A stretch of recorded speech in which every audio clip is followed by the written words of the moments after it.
Hello, Orville Nation. Hello, Renee. Hello, Lady Q. Hello, Orville family. Louise, Mr. Lundell, Crystal. Hello, everybody. Number one sci-fi.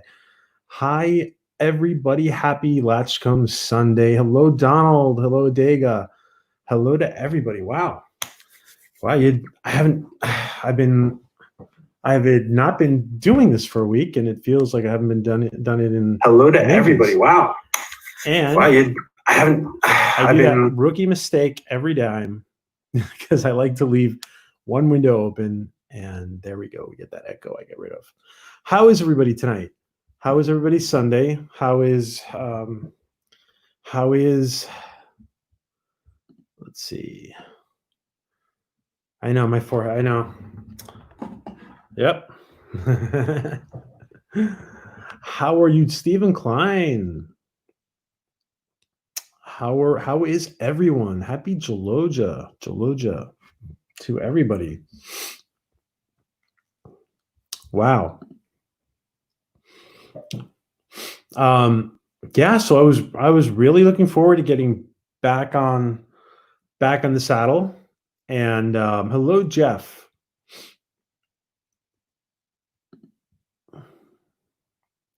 Yeah, well, it's been a while. Keeping busy learning. Okay.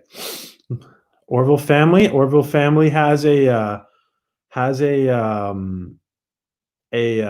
stream tomorrow night, I think. Let's see. And good evening. Hello, Dan. Hello, everybody.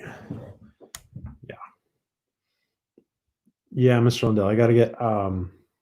Sometimes when I get too close to the camera, when I lean forward, the light. Let me get my light issues sorted out. Stephen Klein. Thank you, my friend. Thank you, Stephen Klein, for the support of Orville Nation. Thank you so much, Stephen. Yeah, it's been a little hectic the week, and I've had just a couple of beer bug logistical problems, issues to sort out. So we are back operational again. Back and with lots of little new things coming up, which I'm going to be talking about this week. We're going to start reviewing the Orville. We're going to start reviewing the Orville season 1, and I'm going to try to spread it out and see if it gets us. It'll see if it gets us at least through the summer. We're going to review seasons 1 and 2, and I'll be talking about that because I'd never actually sat down and review it for YouTube. So, what a great opportunity! And it'll give us some it'll give people a chance to watch something Orville related. So, again, the mission of this channel, guys, and thank you again, Stephen, for your very generous super chat. We are on a mission to support Seth MacFarlane, Tom Costantino on their and the entire cast and crew, and then just giving us awesome Seth Trek. And I almost wore my Seth Trek shirt. I didn't wear it. If you guys haven't gotten a Seth Trek shirt from JP, you should.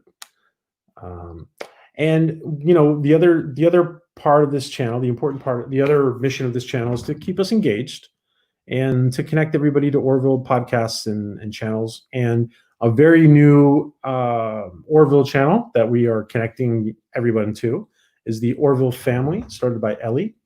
And I think that this is Ellie right there. Yeah, this is this should be the.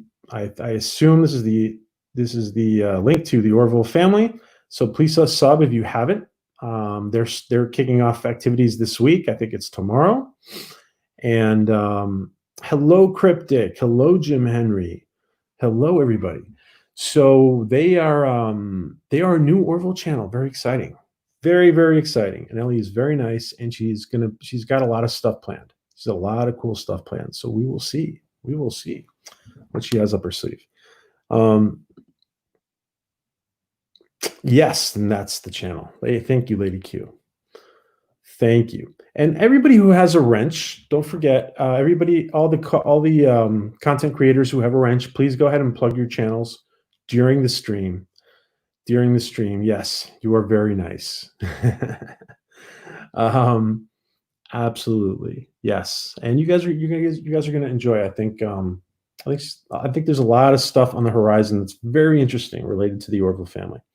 I read that movie and TV production can start back up in LA June 12th. I hope that means yes, we can get back to work. Yeah, that's what we hope so. It looks from what I've been seeing, it looks like some production is going to be at least inching forward if they're not back in full swing. So yeah, that's very soon. That's next week. Wow. Thank you, Stephen, for putting that for putting that in the chat. Happy day to you, Lady Q says happy dinosaur. Hello, happy dinosaur. Keep resisting watching Picard. I know it ends. And Picard is obsessed with Data. The guy, yeah, he's obsessed with Data. Yeah. It is tomorrow night, says Ellie. So it is tomorrow night. Awesome. Chomp chomp. Seth has been editing and during quarantine. Yes, I've heard that too. That they have been doing a lot of editing of the first 6 episodes they have filmed. I think it's 6. Yeah. Hello, Pflugerville. How is everybody? It's so good to see everybody. I've been like away for like 8 days, I think. I've been away for 8 days. I've been like in other streams, like I've been jumping on some other streams. But yeah, it was a crazy week all around for a lot of people. There's been a lot going on. So things are, slowly getting back to normal. And yeah, Lady Q, and I think we have to talk if I'm not mistaken. So hit me up. I think we have to talk. Yeah. So let's talk, Lady Q. Jeff, hello, Jeff. Thanks for everybody smashing that button. Seth is such a hard worker here with the book A Million Ways to Die because he was editing the film and got poor. He was editing the film. Yeah. Yeah. But is that true? Wow. Yeah. By the way, have you guys been watching? Has everybody been watching Seth's content? Well, it's not Seth's content. He's kind of organizing it. But there's been on the Peacock YouTube channel. Have you guys subbed to the Peacock YouTube channel? Let me put that up. So Seth got that NBC Universal deal. And let's see if I can just put it up 1 sec.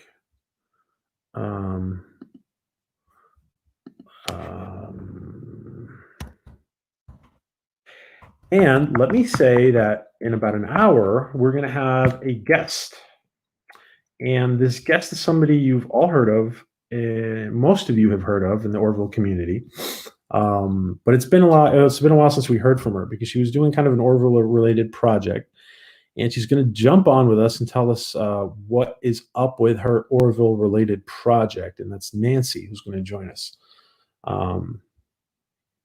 And a bit. And I know a lot of people have been telling me that there we go. They just started. Now they're up to almost 25,000 subs.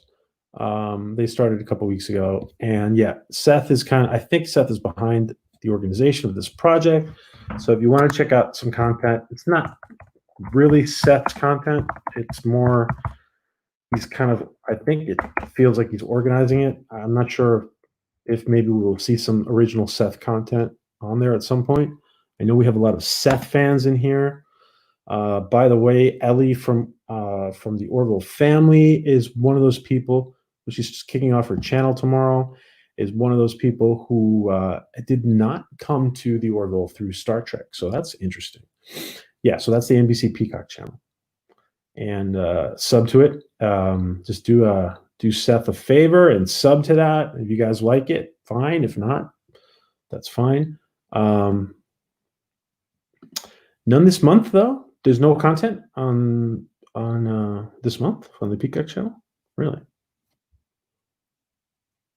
Maybe I'm misreading that.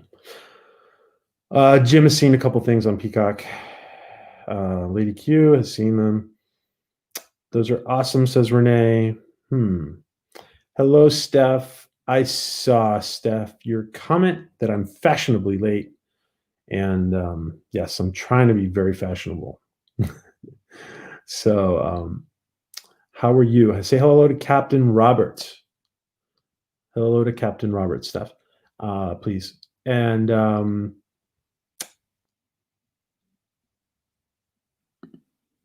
And also, I reviewed the book on my channel. Okay. Oh, you reviewed the Million Ways to Die in. Okay. Wow. All righty. All righty. Well, everybody, hello, Vile Mike. Howdy, folksies. Hello. Oh, all are 1 week old. Okay. Seth should through the Peacock Network reboot the Alien Nation TV show. Oh wow, Alien Nation. Wow. Oh, they got drunk. Where the aliens used to get drunk on sour milk. So awesome. Listen, it's great to be here, guys. I'm glad we are here. We're starting some original, by the way, we're starting some original content for the patrons this week, and I'm going to post that this week at some point. And so a lot of the we're going to see exactly how that works. We're going to see, because eventually Patreon content is going to be eventually put out in the public. Some of it's going to be put out in the public, but most of it is. But that's extra stuff. It's extra stuff. So we have a lot of new things planned. Let's see. All right. There's something else I had to talk about, and I don't remember right now what it is. So I will just start with. I think everybody here's seen this, right? I finally got a Latchkum a few weeks ago, and it's a dinosaur. It's a dinosaur. It's a dragon's egg. You got a Game of Thrones dragon's egg, so it's pretty cool. It's appropriate. It's very bottom heavy, and it feels like I'm gonna end up breaking this glass table with it, but let's hope not. Hello, Louise. Hello, Louise Sparrow. Alien Nation was great. Oh, yeah, it was interesting. Yeah. I don't remember it well, to be honest. I mean, I remember watching some of it, and wasn't James Caan in it? I might have just, wasn't James Caan in the movie? Hello, Lorena. How are you? Good to see you, my friend. Good to see you. Everybody, if you have your content creator wrench, please go ahead and put in your info of your channel, of your social media, whatever, as many times as you want. Just as long as you don't do it like 10 or 15 times. I don't really care. I think that we all want to grow together. So everybody put in your content. And please put in your content. And if you see a channel you're not sub to, please go ahead and give it a try. Worst case scenario, you don't watch it if you don't like it, but you're supporting a community member. An Alien reboot is not something. Alienation reboot is not something I want to see. The TV series and subsequent TV shows were enough after the original movie. Okay, so Steph says no reboot. The TV sold, so James Caan, Mandy Patinkin, and I didn't know his son was Scott Caan until he guest starred in Hawaii Five-0. Oh, okay. Interesting. Yeah, it was James Caan. Very interesting. Very interesting. The one thing I really remember about that is them getting drunk on sour milk. So I'm going to go ahead and kick off the Latchkum and start the hello LDG and start the question myself. Okay. Oh, that was very nice. Been nice of you. Hope all is well. Miss you. Yeah, missed you guys too. I've been watching you guys. I just had a busy week. Sequel District 9. Interesting. I think a new alienation show would be great opportunity for social commentary on certain events. Yeah, yeah, that makes. I mean, that makes sense. Yeah, yeah, Val. Um, oh, okay. Admiral Saval actor played Khan's character. Oh, really? Oh, I missed that, Jim. Thanks, man. Oh, wow, I missed that. I love that actor. His name is slipping away right now. All right. Let's see. All right. My first question is going to be the following. My first question is going to be the following. Is the first episode? So I'm asking the first Latchkum question. Is the first episode of season 3 gonna in some way continue the end of season 2? And is it going to somehow continue? Is the first episode of season 3 of the Orville season 3 going to somehow continue the last episode, the last 2 episodes of season 2, because they were kind of, joined at the hip. Hello, Fi. San Francisco.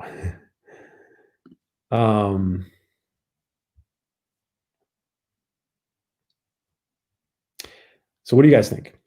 What do you guys think about that first question? First question.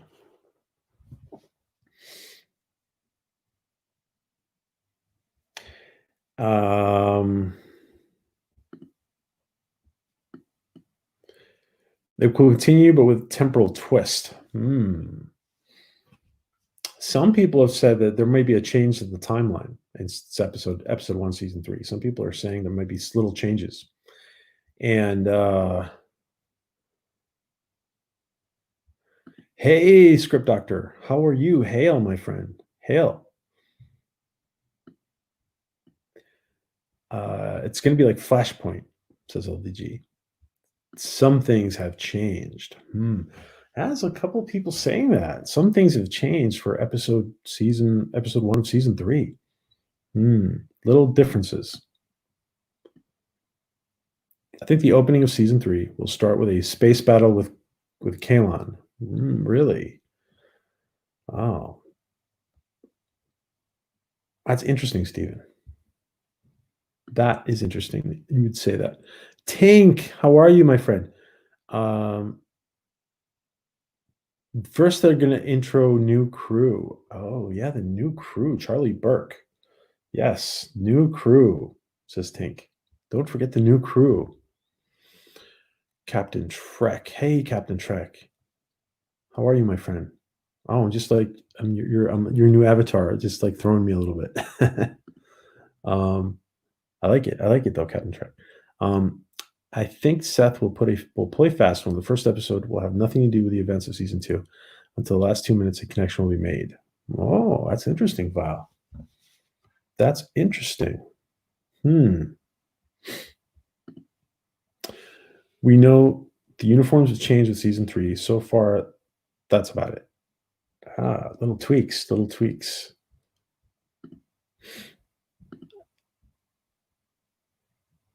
Good question, Fi. How will the crew treat Isaac now? How will the crew treat Isaac? We've seen, you know what? Let's take that as a second question, because that's a good question. Let me take that as a second question. So,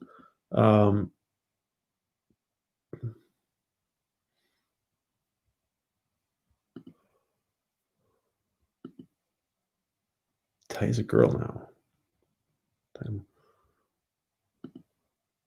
Oh, you guys are joking. Ty is a girl now. Oh. Make the show a bit more militaristic. Okay. For the being great. All right. You know what? Let's take that question that Fi's asking. Great question. We've asked this before a couple of times. And what do you guys think? So throw Fi the Latchkum, and he throws us this question back. How will the crew treat Isaac, in season 3? What do you guys think? Now, it seems like it seems like we have had some. It's really hot here. I need some cold drink. It seems all right. It seems like after nothing's really come up about mistrusting Isaac after Identity Part 1 and 2. The only thing we've really seen is that Claire has moved away from him, and Ed is kind of responsible for Isaac. So, I don't know. What do you guys think about that? I think it's definitely going to come up in season 3. There's definitely going to be mistrust issues in season 3. Maybe the new crew member, Charlie Burke, doesn't trust Isaac because she hasn't been around him, and even though Isaac came through in the end, he was kind of the initial problem. Although Isaac showed some remorse and went against the Kalon, the crew will not show much interest in him and alienate and isolate him. That's what Lady Q says. Okay, Isaac has to win the crew's confidence in a really big way, saving a defenseless planet type of event. Until then, he won't be trusted. I bet one thing, guys. I bet like Ty and Marcus still trust him. And I bet that's going to be interesting to watch. The kids. I think the kids are still going to trust him.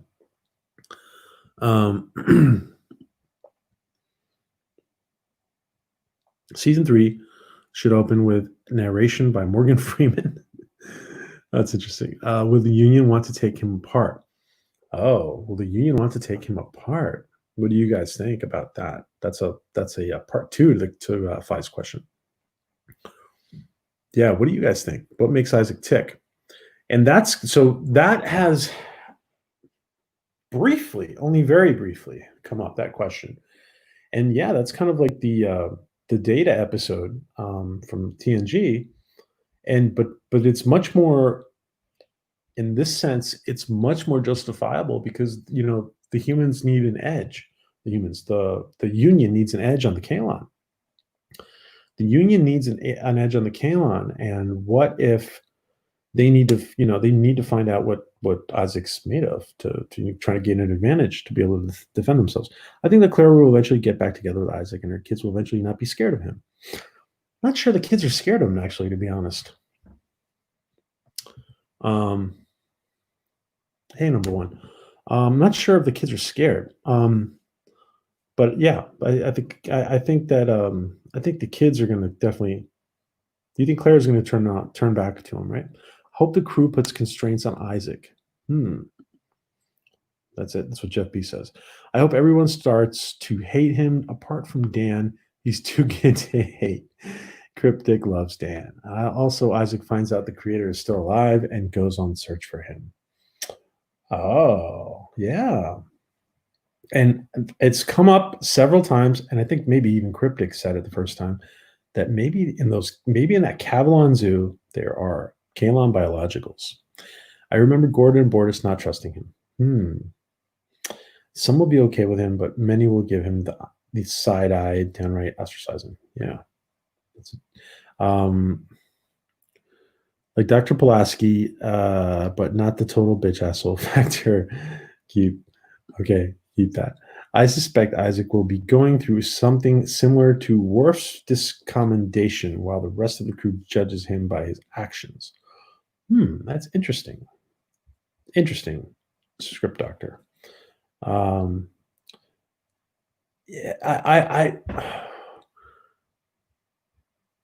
it feels to me like we should have seen a little bit of that in season 2. It could be people are also processing things still. In the end, he did say to them, "Hey, Deej, what's up? What is up, DJ?"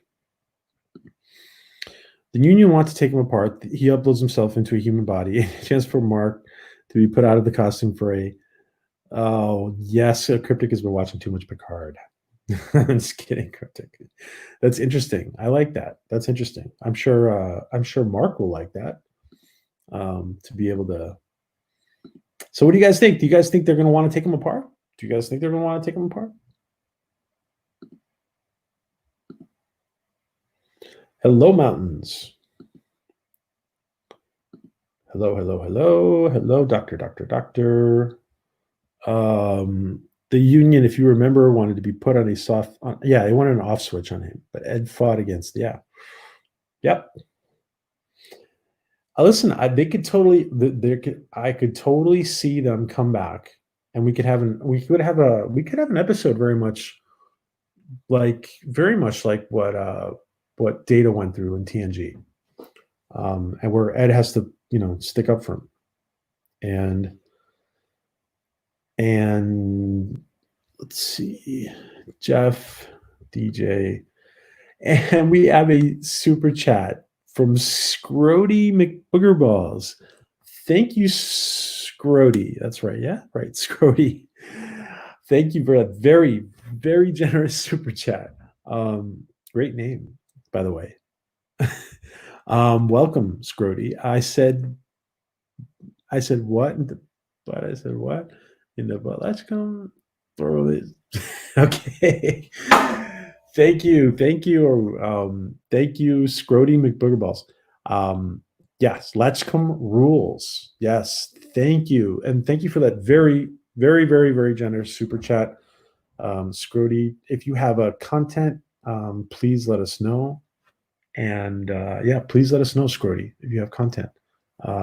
If you have a YouTube channel, if you have a profile, I like your South Park thing. That's very, very cool. Thank you very much, Scrody. Thank you very much for that very, very generous super chat. And I said, what? In the butt? I said, what? Okay. Thank you. Thank you, Scrody. Awesome. Wow. Very, very, very, we have a very nice group in the chat tonight. No, I just think Mark, a handsome guy wearing that costume, he looks so adorable in real life. This is cryptic. DJ tiring, something's tiring. DJ. Ed may have to defend him from the Union, Picard data style, but it can't be derivative of Trek. No, you're right, Phi. And Orville, see, Orville is really become its own thing, and I think it was just insinuated it was going to be a parody, but the Orville is really its own thing, and it could be like that. It could be like that, but like our friend here is saying, Ed may have to defend him from the Union, but it's Picard data style, but it can't be a derivative. So is Ed going to defend him from the Union, but in a different way? Is it going to be different? Is it going to be a different situation? Is it going to be a different scenario? Is it going to be Union or Union related, or the Union government, or who knows, or a rogue Union, officer, or who knows? Yeah. Tiki of Doom. Hello, Tiki. Let's see. Hello, DJ. Greetings. Everybody plug your channels, please. Stephen Klein, I wonder if the crew will discover the reports that he sent to Kalon, and that will cause more tension between him and the crew. I wonder if the crew will discover the reports that he sent to Kalon. That's interesting.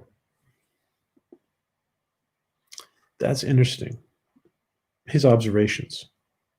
That's interesting, Stephen. I wonder what that might be like. I think it's possible that I think it's possible that his observations, his written observations, or his recorded observations,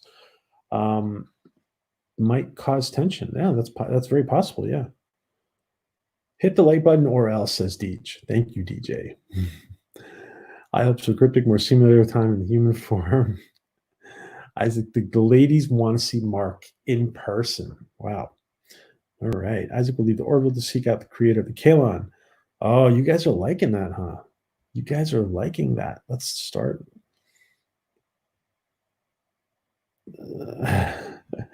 And the entertainment hacker off. Oh, thank you, my friend. Thank you for the 250 yen. Thank you, entertainment hacker.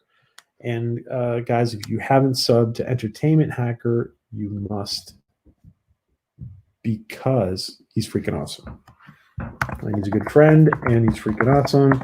And he lives in Tokyo. And whenever we travel to Tokyo, he's gonna show us around, maybe. And so he's just waking up, and he's just going to work. So you have an awesome day. You have an awesome day, JP. So this is Entertainment Hackers channel. And please sub, guys, if you haven't subbed to Entertainment Hacker. Don't you love his logo? His logo and his name. I've always loved his logo and his name. That's awesome. Thank you, EH. Thank you, my friend. So sub to Entertainment Hacker, guys. Please, please, please do. It's a lot of fun. It's a lot of fun to watch. And he's a good guy. Yes, yeah, cool. Yes, plugs, shameless plugs. Please, everybody, plug your channels.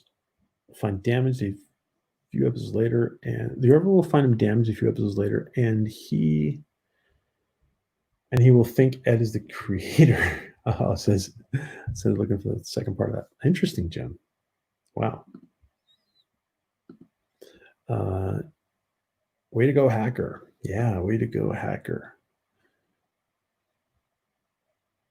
Yeah, he's way ahead of it seems like everybody and their mother decided to get online at the same time, so I'm surprised of cutting out. Oh, okay. Was he sending reports to his homeworld? No, he's been sending reports because he says it. He says he's been sending reports. At least that's what I think he says. Yeah. Yeah. Shameless plugs. Shameless plugs. I'm still having vino. That's okay. It's always time for vino. It's always time for vino, especially at the Orville Family channel. I choose mine on your name if you worry.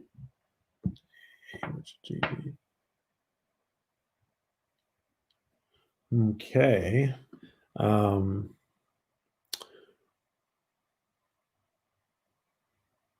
Oh, okay. I was watching an Orville episode the other day. So Fi says, and let's take this question from Fi. Will they ever invent the transporter? Electric murder booths, aka electric murder booths. Yeah, when you're watching the Priya episode, Ed says it's nice to know, and I thought it was kind of just a wink to the audience. He goes, "It's nice to know that that's in our future," says Ed. And I think they're going to have to, because if they have they have the simulator technology, and so reorganizing matter is, is obviously they're in their capacity. So the obvious question is yes, that we'll see what they call it. I think the obvious. What do you guys think? What do you guys think about this question? I'm not gonna say anything more about it until you guys answer. Hello, Peggy. Yes, shameless plug times, guys.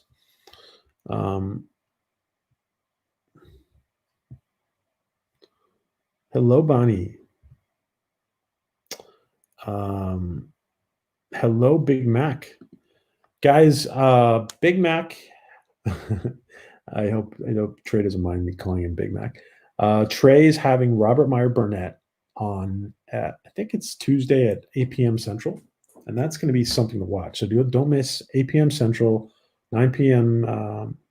9 p.m. Eastern, 6 Pacific. You guys want to watch Robert Meyer Burnett on Max World Entertainment. So don't forget that. Don't forget that, guys. Tuesday, I think it's Tuesday, Max World Entertainment. Robert Meyer Burnett is going to be on there. What do you guys think then about this this question. Will they ever invent the transporter? Will they ever invent the transporter? Who's missing the transporter? Who's missing the transporter when you're watching the Orville? Will they ever invent it?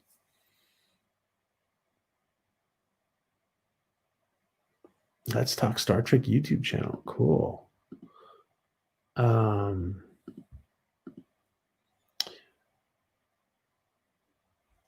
What if Ed and crew defend Isaac and winning over the Union, and then he turns on them again? Ooh. TJ says, hello, Ellie. Jeff. He said he was sending reports, but never discussed the contents. Yeah, the only contents he talks about is like he's mentioned. The only things he's really said is how much he mentions the kids, the interactions with the kids. That's really the only thing he says. Sub to Entertainment Hacker. Yes. Yes, Entertainment Hacker is awesome. Well, so what do you guys think? Transporter. Okay. Oh. They'll modify the banana ray to be a transporter. Can you modify, let's see, the banana ray? Interesting. I actually think we're going to see more of the banana ray, by the way. I actually think we're going to see more of the banana ray because it was that temporal thing, using that temporal technology. What do you guys think? It's just on my mind. What do you guys think? Transporter, guys? Transporter? Where am I? Try everybody saying hello to Trey. Hello, DG. Doctor. The transport technology from Kawan, who remembered transport Ed and Kelly to their zoo. Yeah, I like that, Stephen. Maybe they'll steal the transport technology from the Calavan, who remember transported Ed and Kelly to their zoo. I like that. I like that, Stephen. I like it. Yeah, that's cool.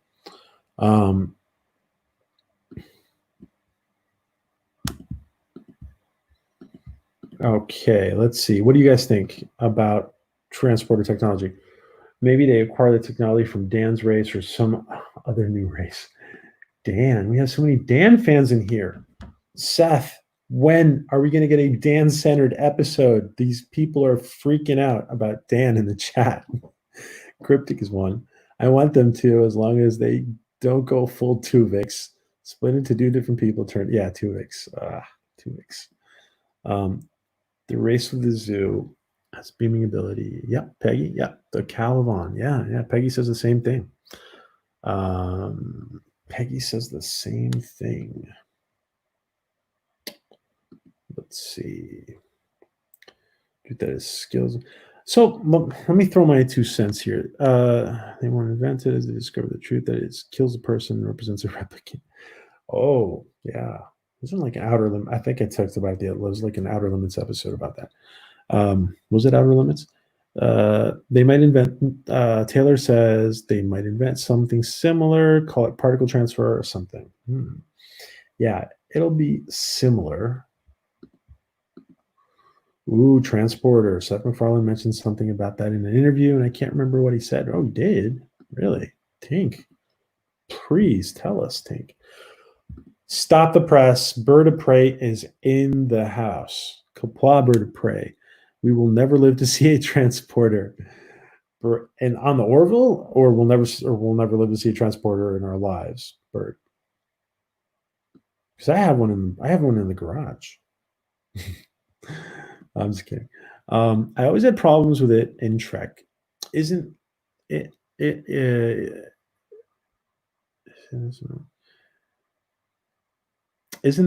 immortality and cloning machine too, or a terrible weapon? Trek hardly ever deals with this.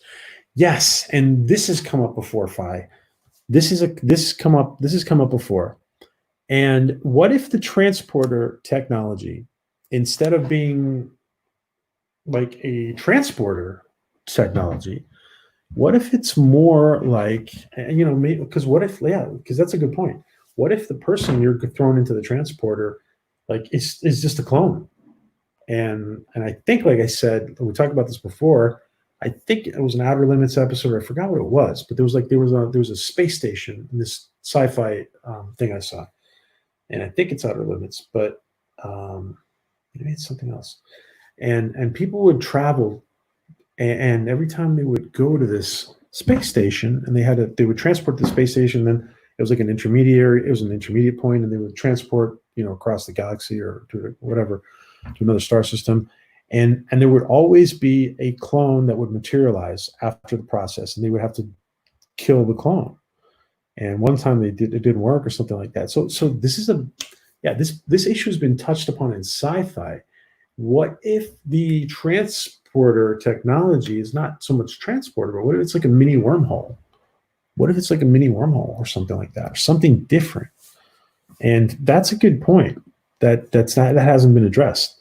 That is a good point. Maybe they're kind of doing it as a given. Yeah, they're kind of doing it as a given that the person rematerializing is just the exact same person, and with the exact same soul and mind and everything. Don't fear the banana thing. Yeah, people love it. In real life.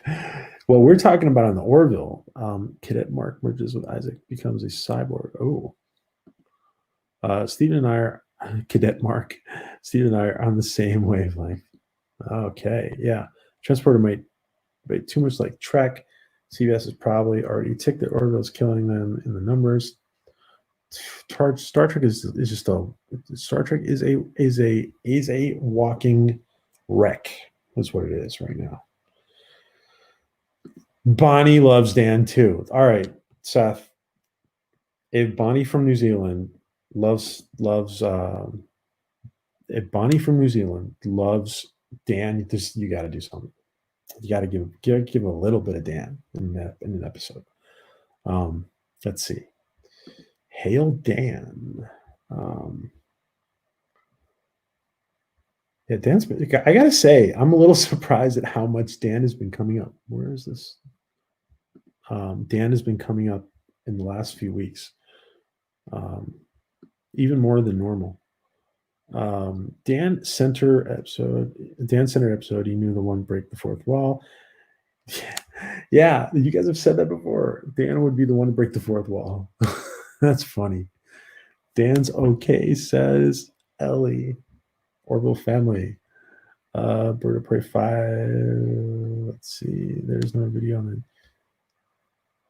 Oh, yeah? There's a video. Wow. Dan and Isaac merge in a horrific banana ray transporter experiment and becomes Dan Sack. Okay. OMG, Steven, you are awesome. Yeah, I could the whole thing about Dan being the fourth wall. I could, being the element to break the fourth wall. I could see that. Like I could see them doing that. We're not necessarily going to get that, but I could see them using it as a tool. We don't need to call it a transporter. I bet it's not going to be called a transporter. Actually, Seth needs to come up with a really good name. Yeah, it'll be something else. But have same fear that Bones had. Yeah, that Bones had. I meant in our lives. Oh, okay. Dude, Bird. Who knows? Who knows, Bird? You're an engineer. Bird is an engineer. He'll probably, if anybody invents it, it'll probably be Bird. It'll probably be Bird who invents the real transporter in real life. Bye, Lorena. Thank you for joining us. Thank you for blessing us with your presence, for honoring us with your presence. There was a Trek party where the transporter was found to be a killing machine. Oh, okay. I know. Okay, I see what you guys are talking about.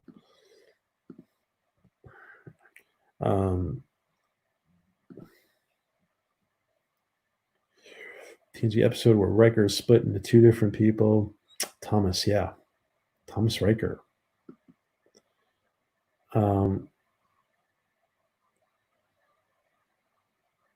Killing. Okay. Let's see. Let's see. Greetings. Okay. All right. Let me pick somebody for the next question. Why murder the original? I think that is old Martin story. Oh, really? That's interesting.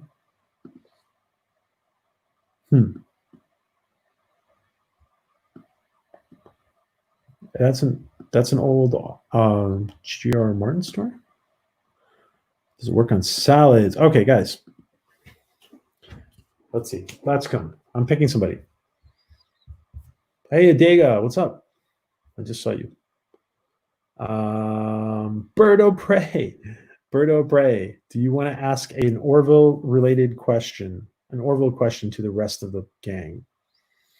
And while Bird decides if he's going to ask a question, I want to just mention that we're going to have a lady. We're going to have this young lady join us. Her name is Nancy, and she has an Orville related project. I think we've all seen at some point. She has like a T-shirt with a, well, I don't know if it's a T-shirt. She has like an Orville related T-shirt, and maybe I shouldn't call it a T-shirt.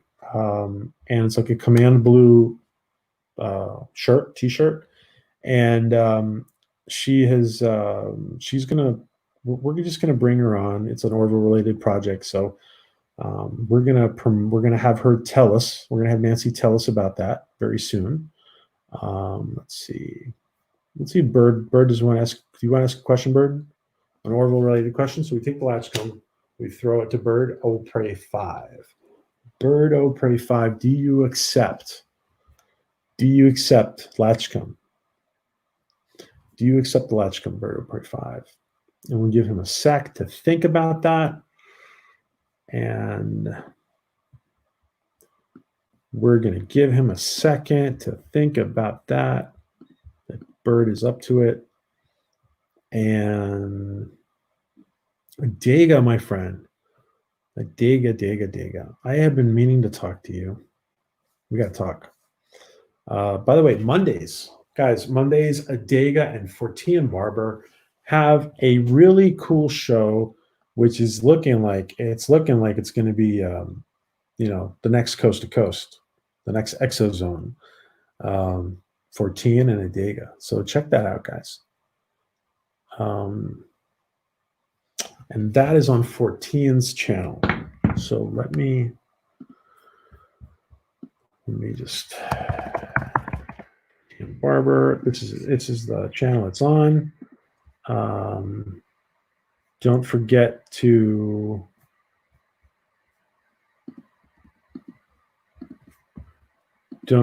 sub to this channel.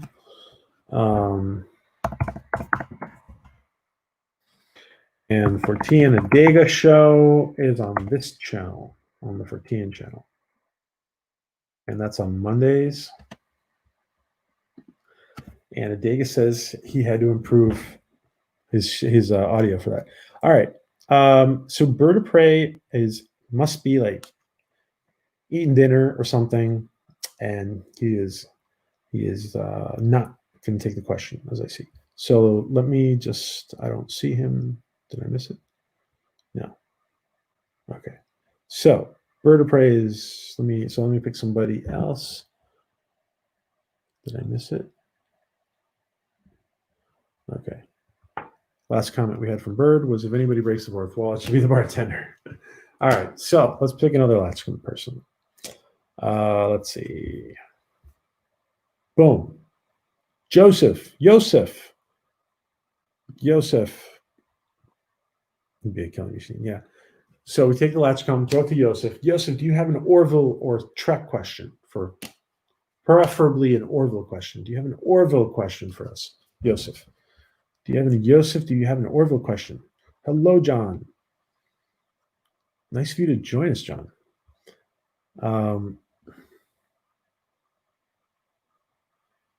DJ needs one of those beach shirts. Yeah, he does. Yes. GoFundMe for a t-shirt for DJ.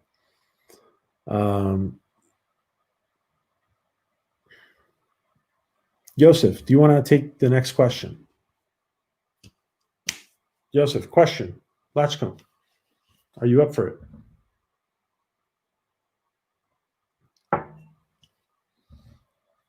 Let's see if Joseph accepts the question.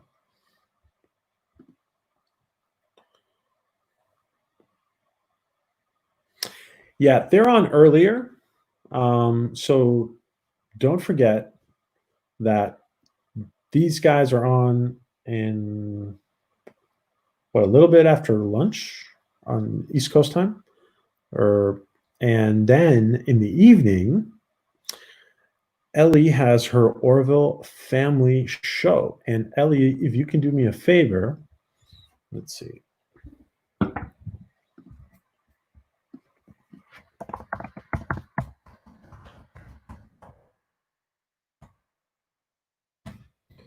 This is the Orville family channel.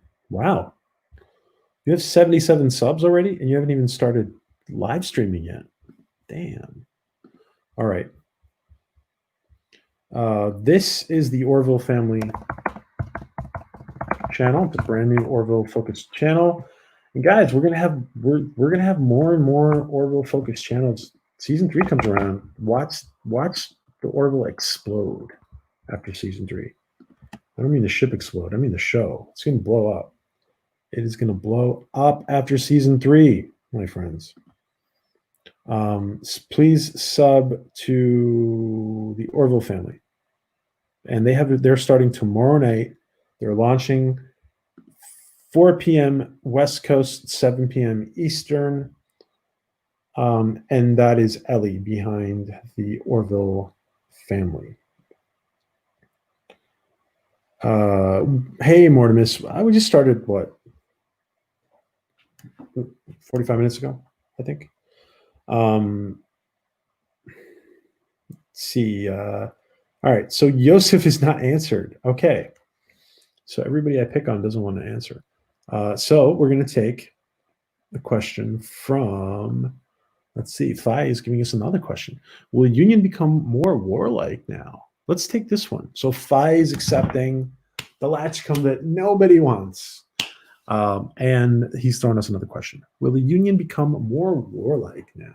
What do you guys think? What do you guys think about that?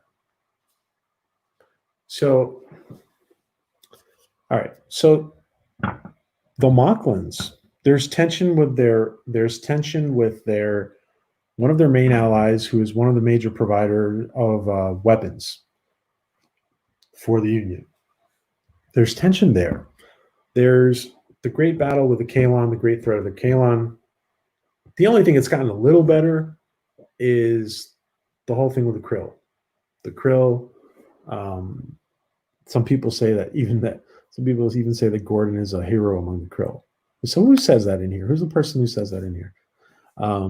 So what about this? Will the Union become more warlike? I think that's a really good question. And let me just throw this out there before you guys answer this question. So answer Phi's question.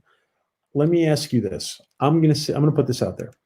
I'm gonna say that I think there's gonna be moments where things become more warlike, more militaristic, and I think people are gonna ask themselves, weren't we explorers? They're gonna ask themselves, weren't we explorers? And I think there's gonna be there's part of them is gonna, even though they're gonna do their duty, part of them is gonna wanna really be, they're gonna be nostalgic about them being explorers. And I think that contrast is going to come up, and I think there may be situations in which, who knows? Hello, Dollified. So let's take that question. Phi, you know what? Go ahead and ask questions, because everyone I'm asking this, so that's fine. Everyone I'm asking is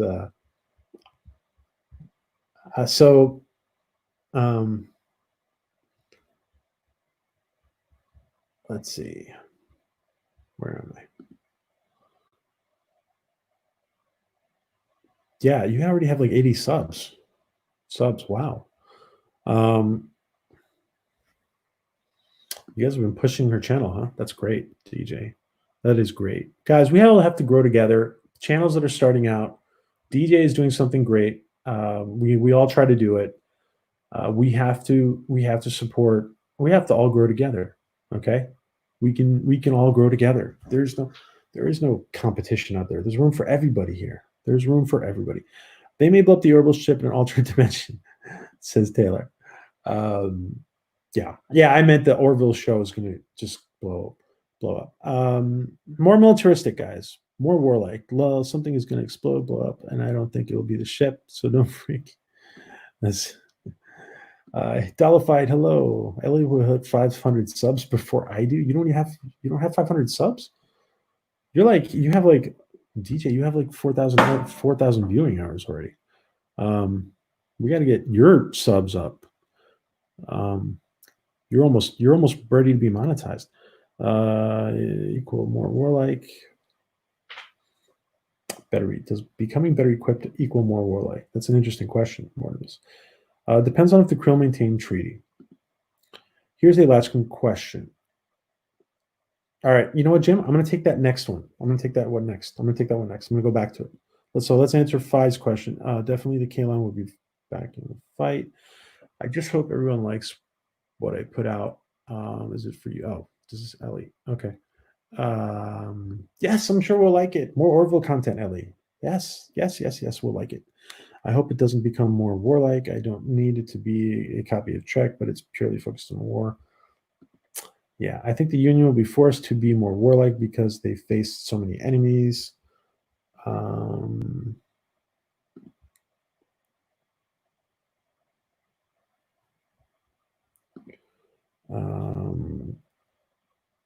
Let's see.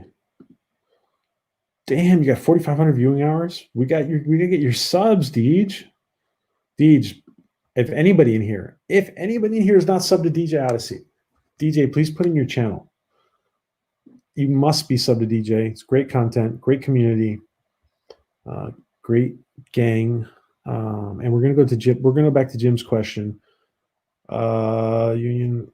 So the Union could ally with the Krill against the Mocklins until the Kalon threat reemerges. It would be interesting concept of the Union split, where a faction became militaristic and the other faction remains peaceful. Peaceful. Wesky. Interesting. That would be interesting. A split. The split. Let me just see. I may have missed a few things here. The Krill will probably be a slight problem, even though they have signed a treaty. They'll have prejudices. Yeah, there'll probably be a slight there'll be issues with the Krill. And well, I don't know what's going on with Trey here. LJ, hello, LJ. You're never late. You're never late, LJ. Is everyone happier, sadder that the humor is dialed back? I think they're at a good point with the humor. I think they're at a good point. I personally feel that the humor is. Well, that's a good question. You know what? Let's just keep that question. I'm going to ask you after Jim's. There would be a more dedicated war fleet created in response to the Kalon. The vengeance. So the Union, they may be more cautious as far as allowing new races into the Union. The Union has no other choice than to become more aggressive, but not warlike, just on a footing to respond. I think they have to be, they have no choice. I think it's going to be a little more, the feeling is going to be more security oriented than aggressive. I don't know, maybe it will be aggressive. Maybe they're going to have some maybe they're going to take the fight to the Kalon. Who knows? Maybe they will be. John DeMarco says, I don't think the Union will become more warlike necessarily. The Kalon are a threat, but they seem to be making peace with the Krill. I think the Union will be forced to be more warlike because they face so many enemies. I hope it doesn't become warlike. I don't need it. Okay. So there we are.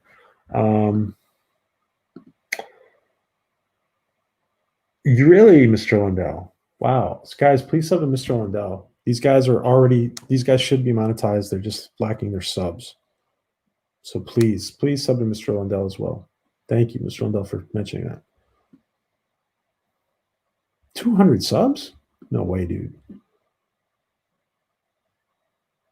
Oh, you definitely need more subs. You definitely need more subs, Mr. Lundell. Guys, please, Mr. Lundell's channel is he watches royalty-free movies.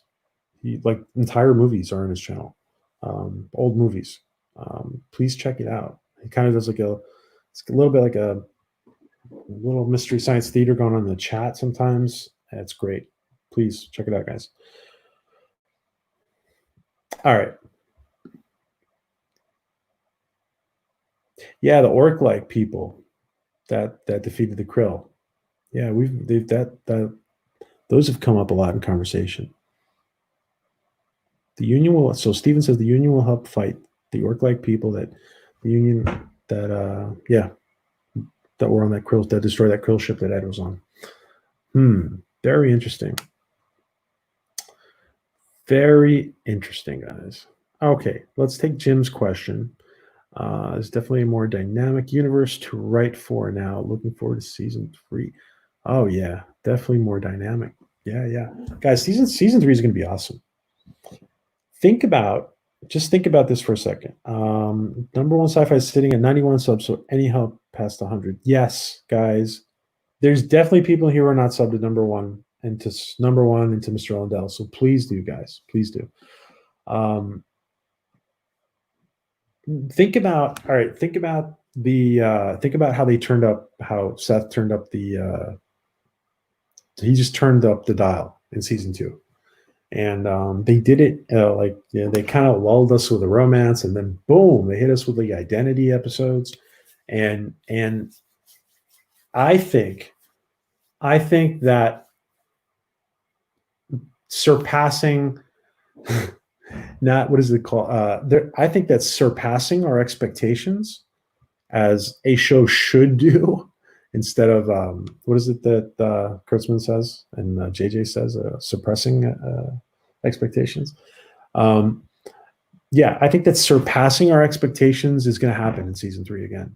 I think that they're going to go in ways that some of us may have talked about at some point, but in general, it's not stuff that it's going to be innovative. It's going to be stuff that we haven't anticipated. And I think season 3 is going to kick ass.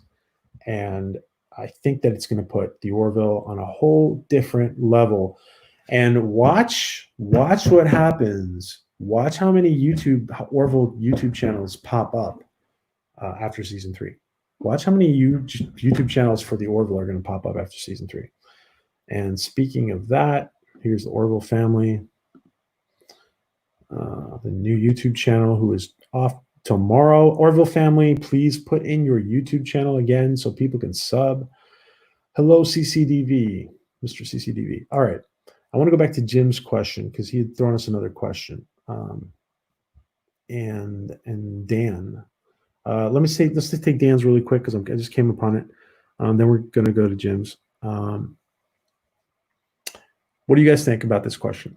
Is everybody happier or sadder that the humor has been dialed back? What do you guys think about that? Is everybody happier or sadder that the humor is dialed back? I also think, guys, there's varying degrees of humor as well. There's varying degrees of humor.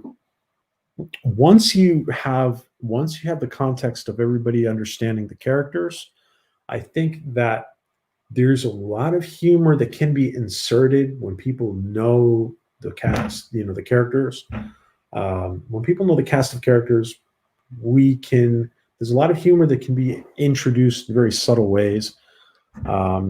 Maybe less slapstick, maybe. I'm just saying that there's so many different ways and so many different levels. What do you guys think about Dan's question? Then we're going to go back to Jim's question.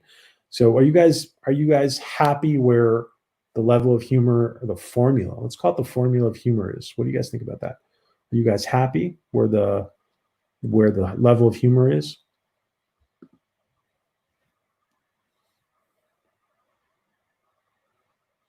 I really hope that it does get big, but they need to be mindful of their distribution, Louise says. Okay.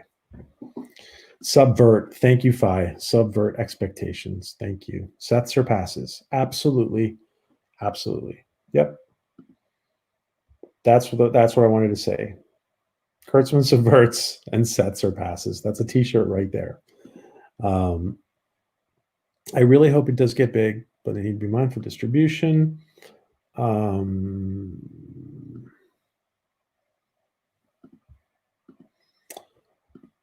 Discord, yeah, Discord is a platform for where people kind of have this private chat.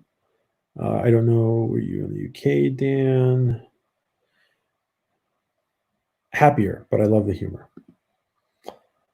I think they had a good balance of humor and seriousness in season 2. I like season 2.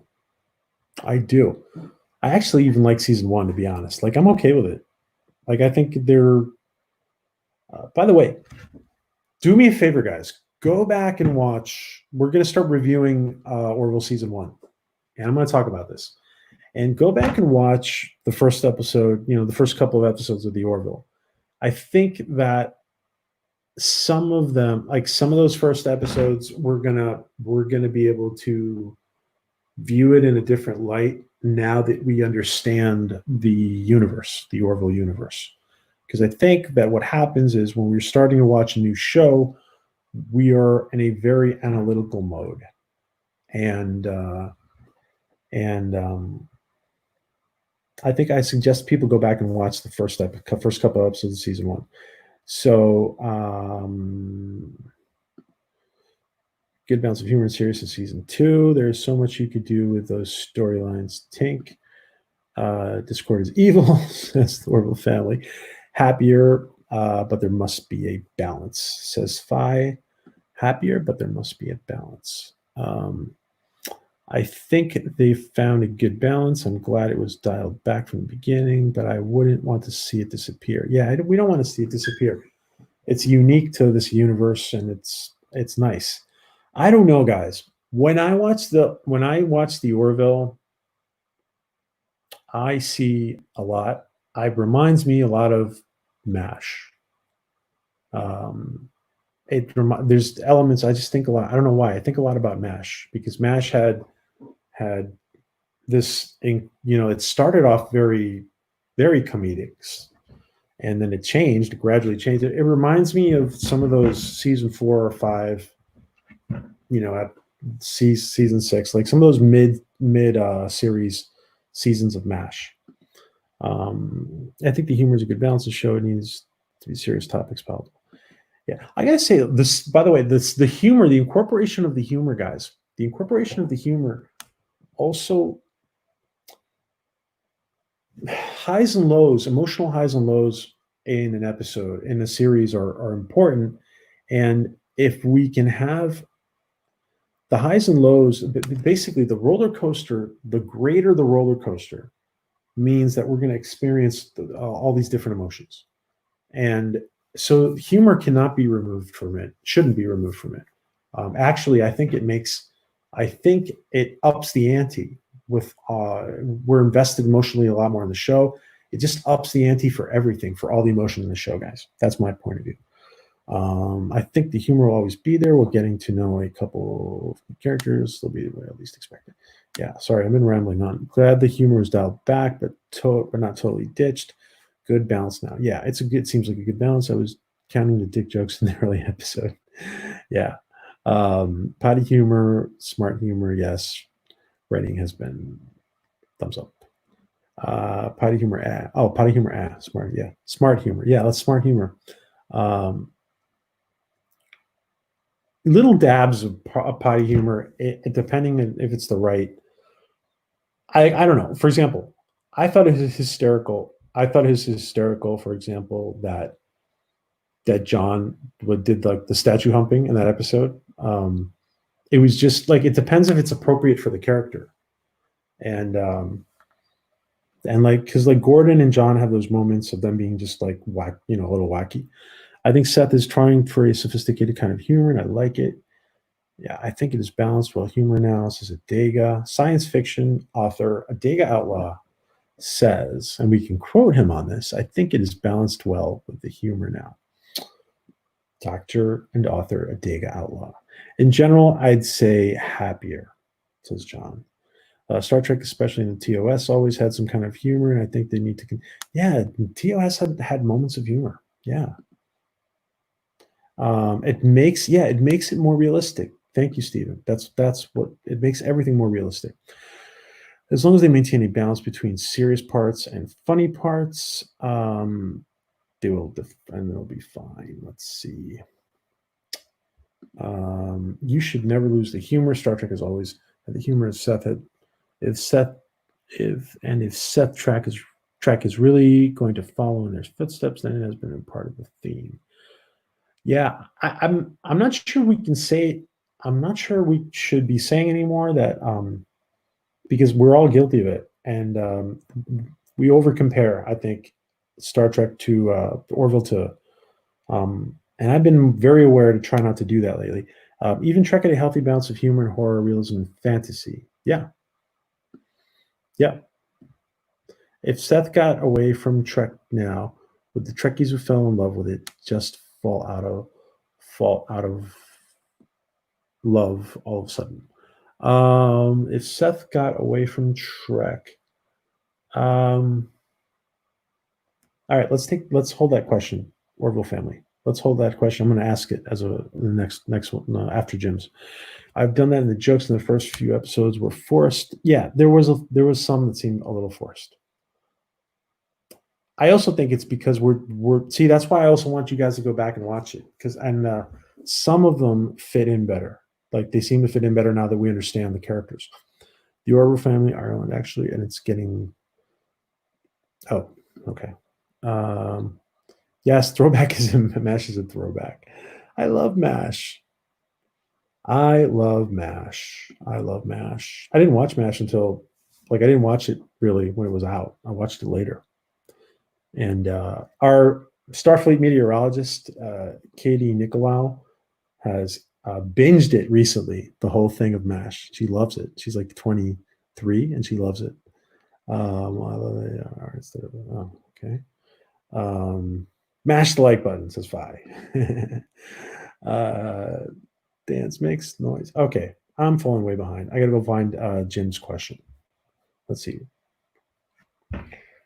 And I can't even get to Jim's question. All right, Jim, ask your question again. And I'm going to take, if you remember it, because it's gone for me. Your question is gone. It's off. Let's see.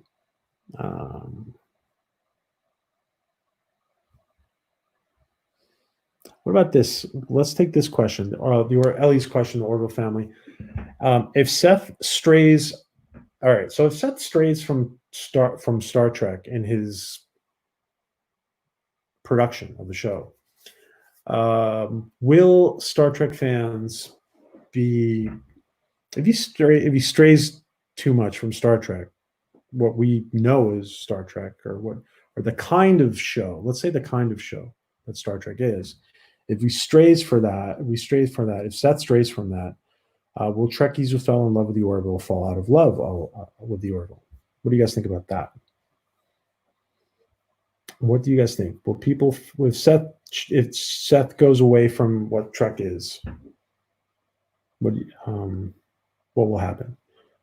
And Jim, if you can throw in that question again, I'm sorry, it's gone for me. It's up in the chat. It's a lot. It's up in the. It's off my chat now. MASH proved an adage that many more banners. Yes. Yeah. Yeah. Boredom. Yeah. Boredom. Doing anything to have fun. Doing anything to forget.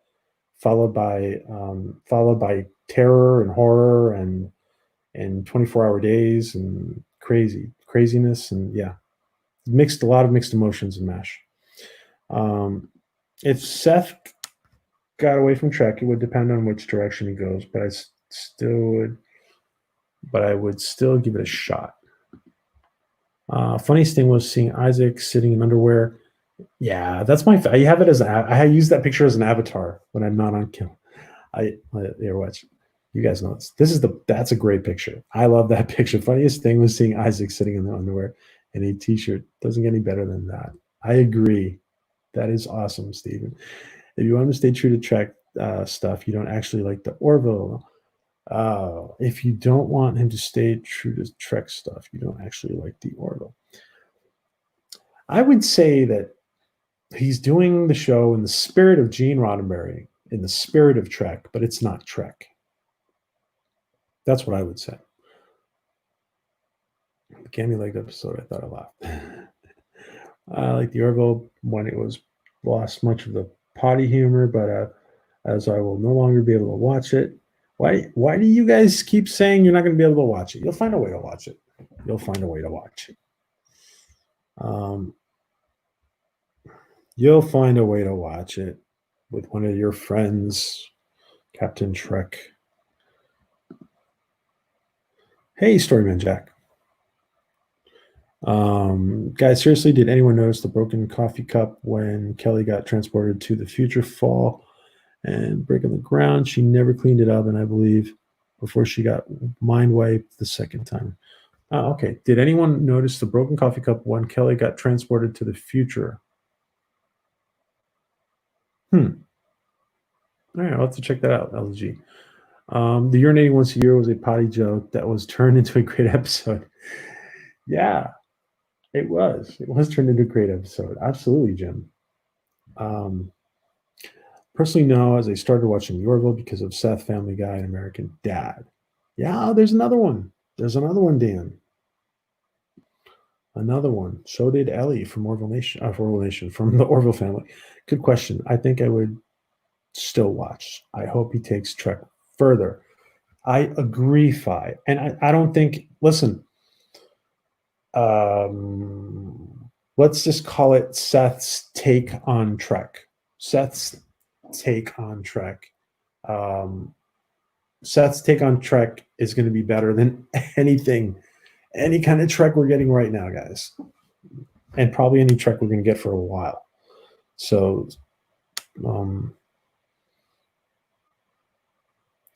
answering Ellie's question, I think some fans would fall away if the show strayed too far towards the expanse direction or something like that.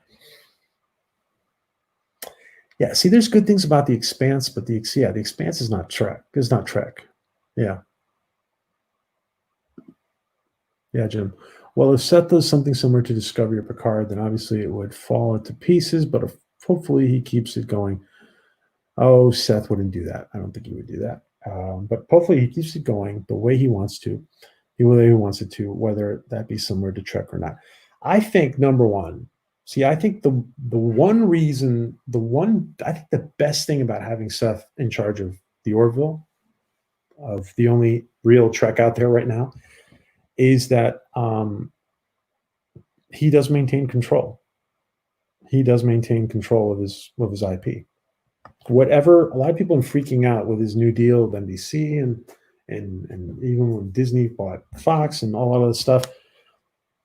I bet that whatever situation comes up, Seth has control of Trek, and ultimately Seth will have control of Trek. I wish he would talk about that at some point.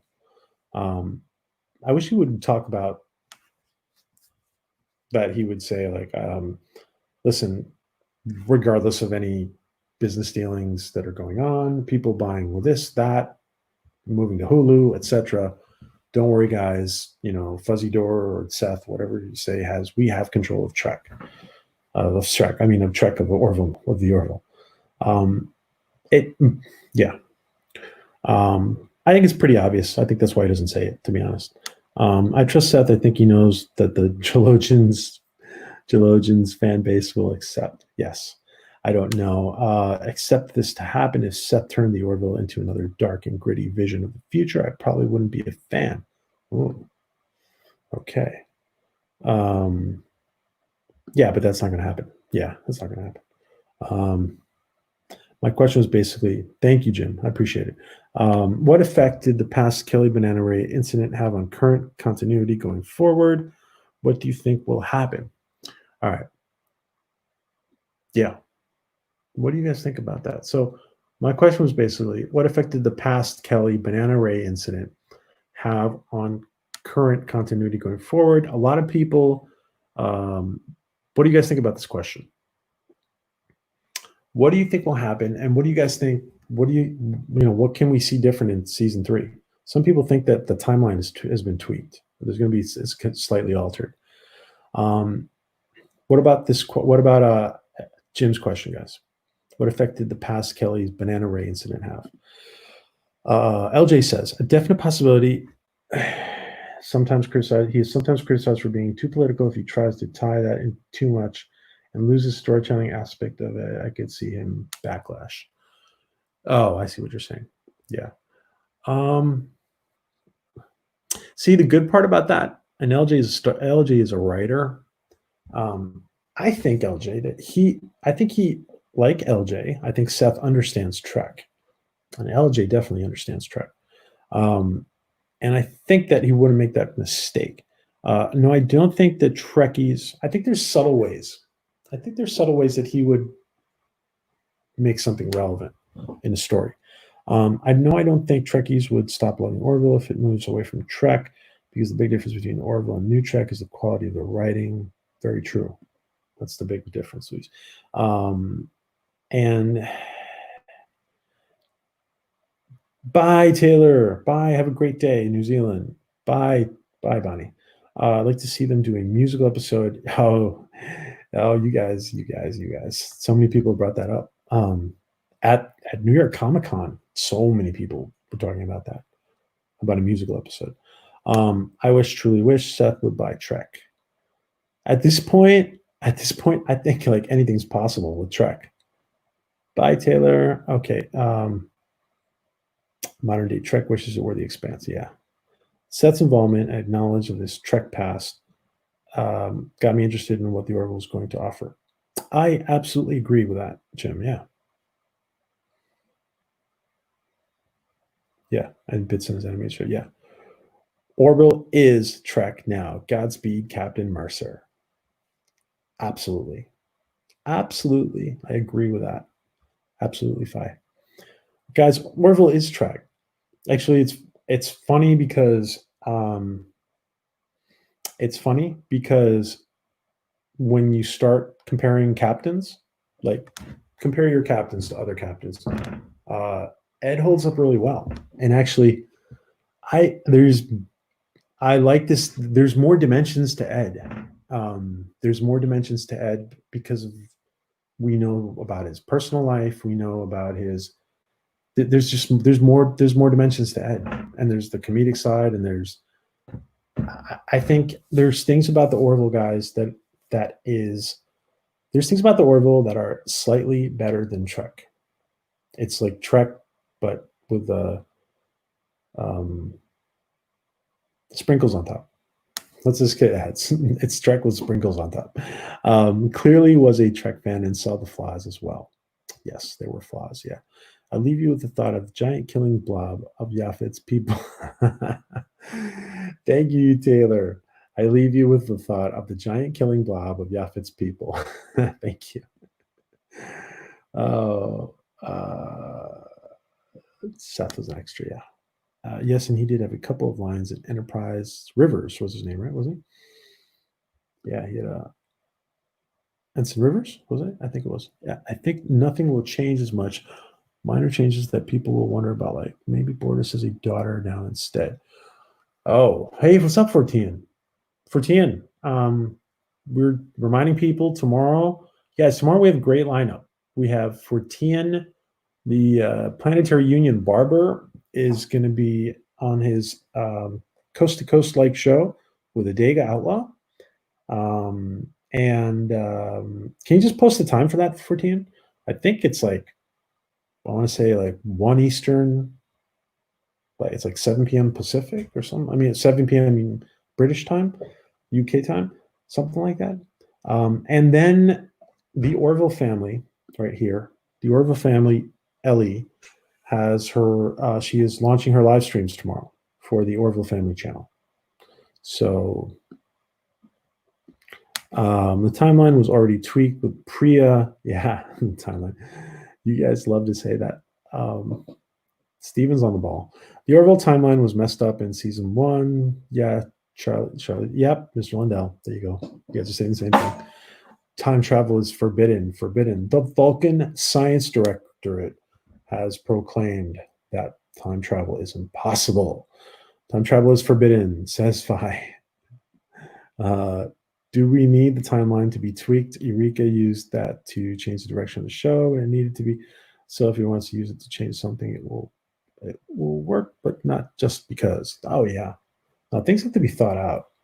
Listen, guys, the writing on the Orville, and the writing on the Orville is just spectacular. And I want to go ahead and mention one thing, and this is something I've heard from a couple of sources, and I think I saw it. I think I saw, was it maybe John Cassar talking about it a while ago. Basically, Seth has brought from my understanding, Seth has brought his work ethic from animation. And when the filming is starting for the season, they have their 11 episodes. But this year it's 11, I think. They have their other episodes written out, polished, and done, and maybe they're gonna tweak them. But it's not like other television series where they might be filming episodes 1 and 2, and they're writing episode 6 and 7 or 8. And that what does that mean? That work ethic from animation means that the scripts have been worked and reworked and reworked and reworked, which Script Doctor will appreciate because he knows all about that. So that's what we hear from. I hope Netflix buys Star Trek backwards episode where they end up in episode. You guys should see. By the way, you guys should see the Amazon commercials. You guys should see the Amazon commercials here in Europe. They barely mention Picard. They barely mention Picard because they know it's not that popular. The Amazon commercials they show in Europe and the Netflix.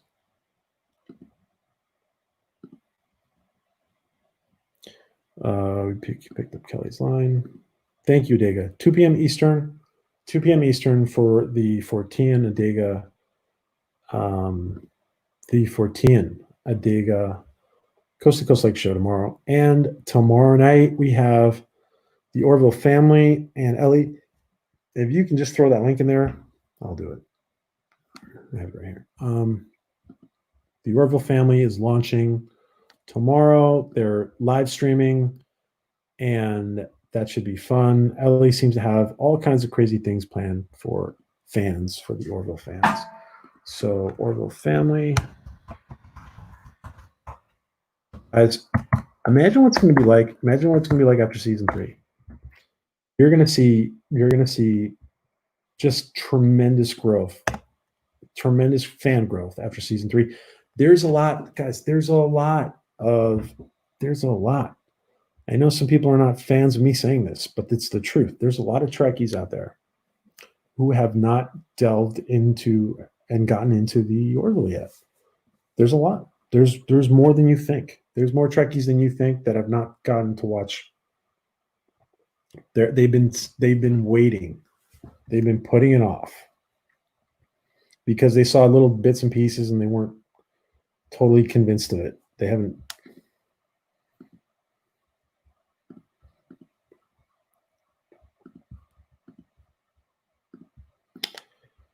All right. I'm a little lost about where I was with questions. So, yeah, they do. We'll see if we get a musical episode. I personally think if we get a musical episode, it's not going to be in season 3. Well, I take that back. It could be in season 3. How about a separate Orville musical stage production, Jim? All right, let me just pick somebody for a question because I'm lost where I was with questions. Let's see. Jim, do you want to? Well, actually, Jim just asked a question, kind of. Let's see.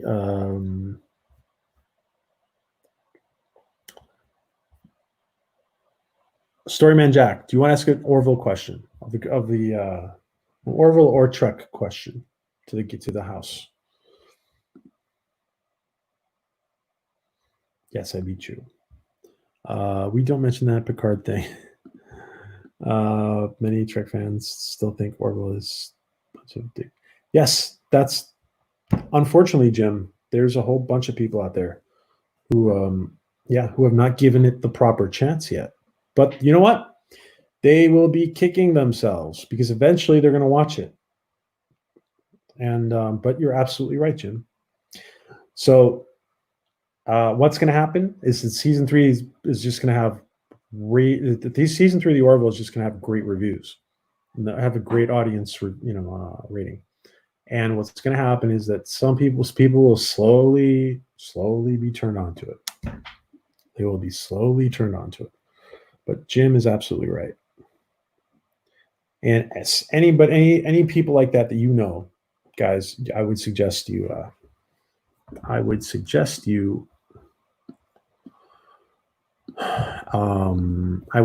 convince them to watch. And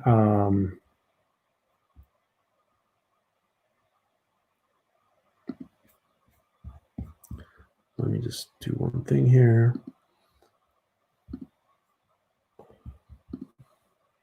And very soon we're going to bring on our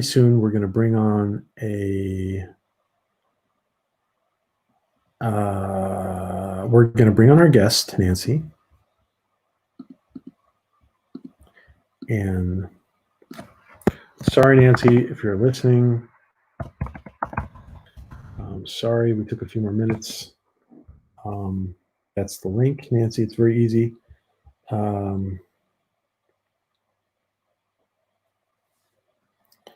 Okay. All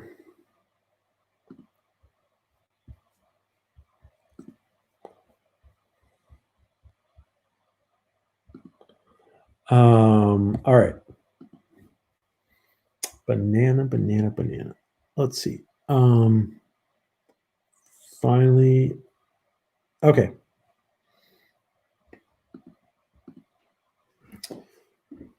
I think Upsada is a wink to prune juice. Let's see. I think they think Seth hosting the. How is he? Is he going to host the Oscars? But dick jokes were really, really good. Yeah. Is the Orville actually set in an alternate Trek universe? What do you guys think? What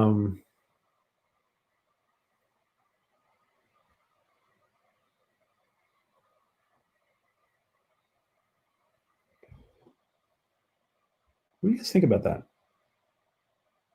Is the Orville set Is the Orville set is the Orville actually set in an alternate Trek universe? Guys, that would be amazing. That would be amazing. And totally possible. What do you guys think about that, guys? What do you guys think about that? I'm going to leave that up. That's an interesting question. And I see that Nancy is joined us, and she is backstage. And I see you, Nancy. I'm not going to bring you on. I'm just going to let them answer this question. And we're going to bring you on. And I want to get the link to Nancy's stuff while we answer this question. What do you guys think? Is the Orville actually set in an alternate Trek universe? What do you guys think?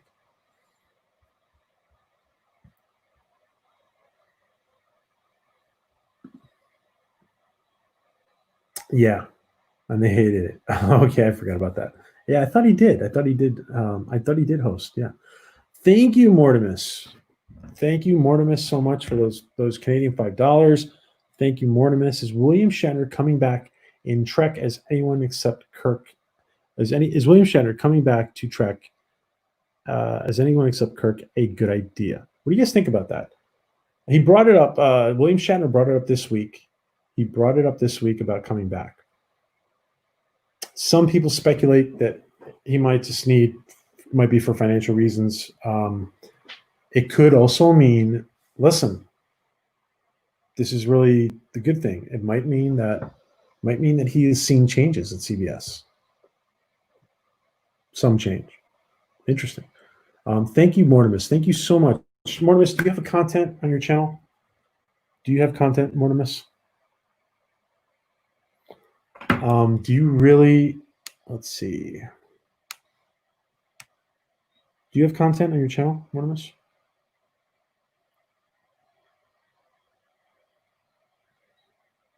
Let me know if you have a YouTube channel, Mortimus, and I want to promote it. Thank you so much for those $5. What do you guys think about that? What do you guys think about William Shatner coming back as anything? I think William Shatner should be on the Orville.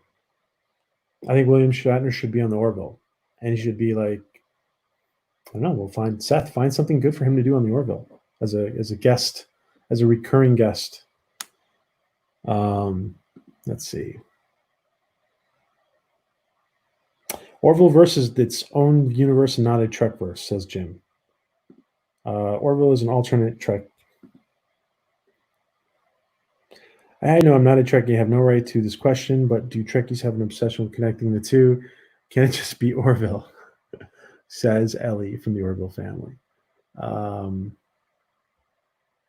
Squirrels. Okay. Cisco's girlfriend is on the Orville, says Vi. Yes, Cisco's girlfriend is on the Orville. Jim, you are my favorite 100% now.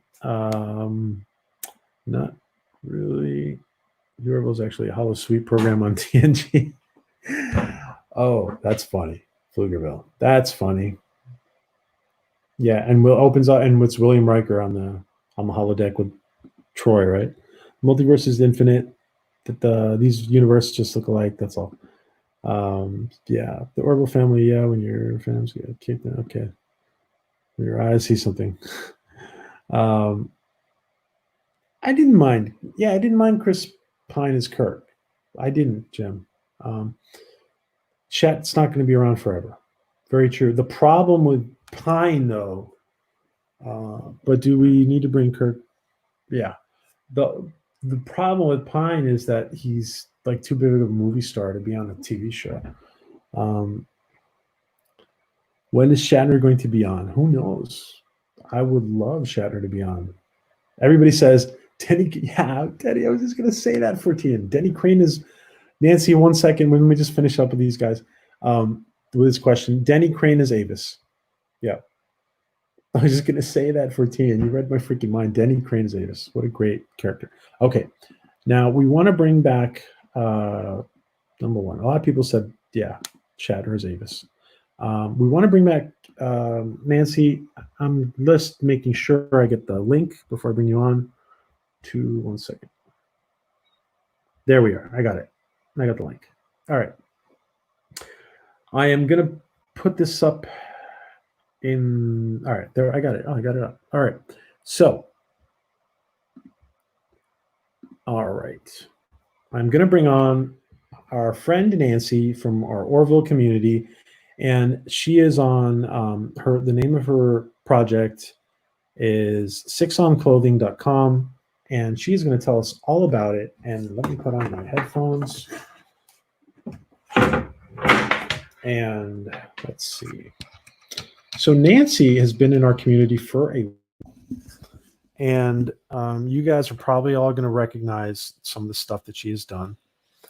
And she contacted me the other day, and she said that her Orville her Orville shirt was up, was up and running, and I think it's I'm going to let her tell us about it. So Nancy, welcome. Thank you for welcome, having Nancy. me. Thank you. Finally, nice to meet you. It's nice to meet you too. I hope my mic's not really working, so I hope you can hear me. So thank you for having me. Yes, we can hear you. Yeah. How are you? Where do you hail from, Nancy? I hail from Los Angeles, California, USA. Awesome, awesome. Yes. Well, it's such a pleasure. It's such a pleasure to finally connect, and Mhm. I think that just telling everybody how your stuff is going to look very familiar when we show it now, Mm. because everybody has seen it in the Twitter community. So tell Mm. us a little bit about. I mean, tell us a little bit about yourself and why you love the Orville and why you started your project and tell us about your work and just tell us Mm. everything. Well, let's see. I'm a fashion designer, and I specialize in cosplay clothing. So stuff from like video games or Japanese anime. I'm also like a huge sci-fi fan. I love everything sci-fi, like Star Wars and all that. So I thought, okay, maybe I'm gonna give that a try and see if I can think of something from the Orville. So I did, and I came up with like a uniform based off of Mercer backup photo based off of Oh Mercer and wow, Jason's uniform. yeah. So, and I added a zipper in the front because I have to. We all have to have more zippers on our outfits. So that's one of the designs that I came up with. And if it's popular, I do want to add on the other colors like red, purple, orange for sure. Because Mongol Wow. is like my favorite So character. is it like t-shirt quality or what is It's the a t-shirt. It's the definitely t-shirt? like t-shirts. Oh, So you're it's from wearing one. You're yes, I wearing am one. wearing one. It's for men and women, so it's unisex. Anyone can wear it.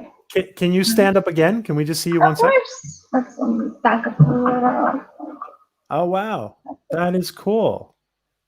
That's cool. I love that. Mhm, Yeah, and it's very yeah, the command blue is very cool. Wow. Um mhm. so how did you that's very, very cool. Wow. How did you become an Orville fan? Were you a Star I Trek am. fan? I'm a Seth MacFarlane fan. Oh, Seth I'm, MacFarlane fan. yes. So I love his work. So I watch like Family Guy, American Dad is like my favorite shows. So when I saw that he had the Orville on Fox, I was like, oh, I'm definitely checking that out. Wow. It Wow. was really funny, and That I is like so season one. wow. So we listen, we're coming across more and more people who have been because there's so many Trekkies who Star Trek fans who are Orville fans, and we're coming across more and more people who are not Star Trek fans.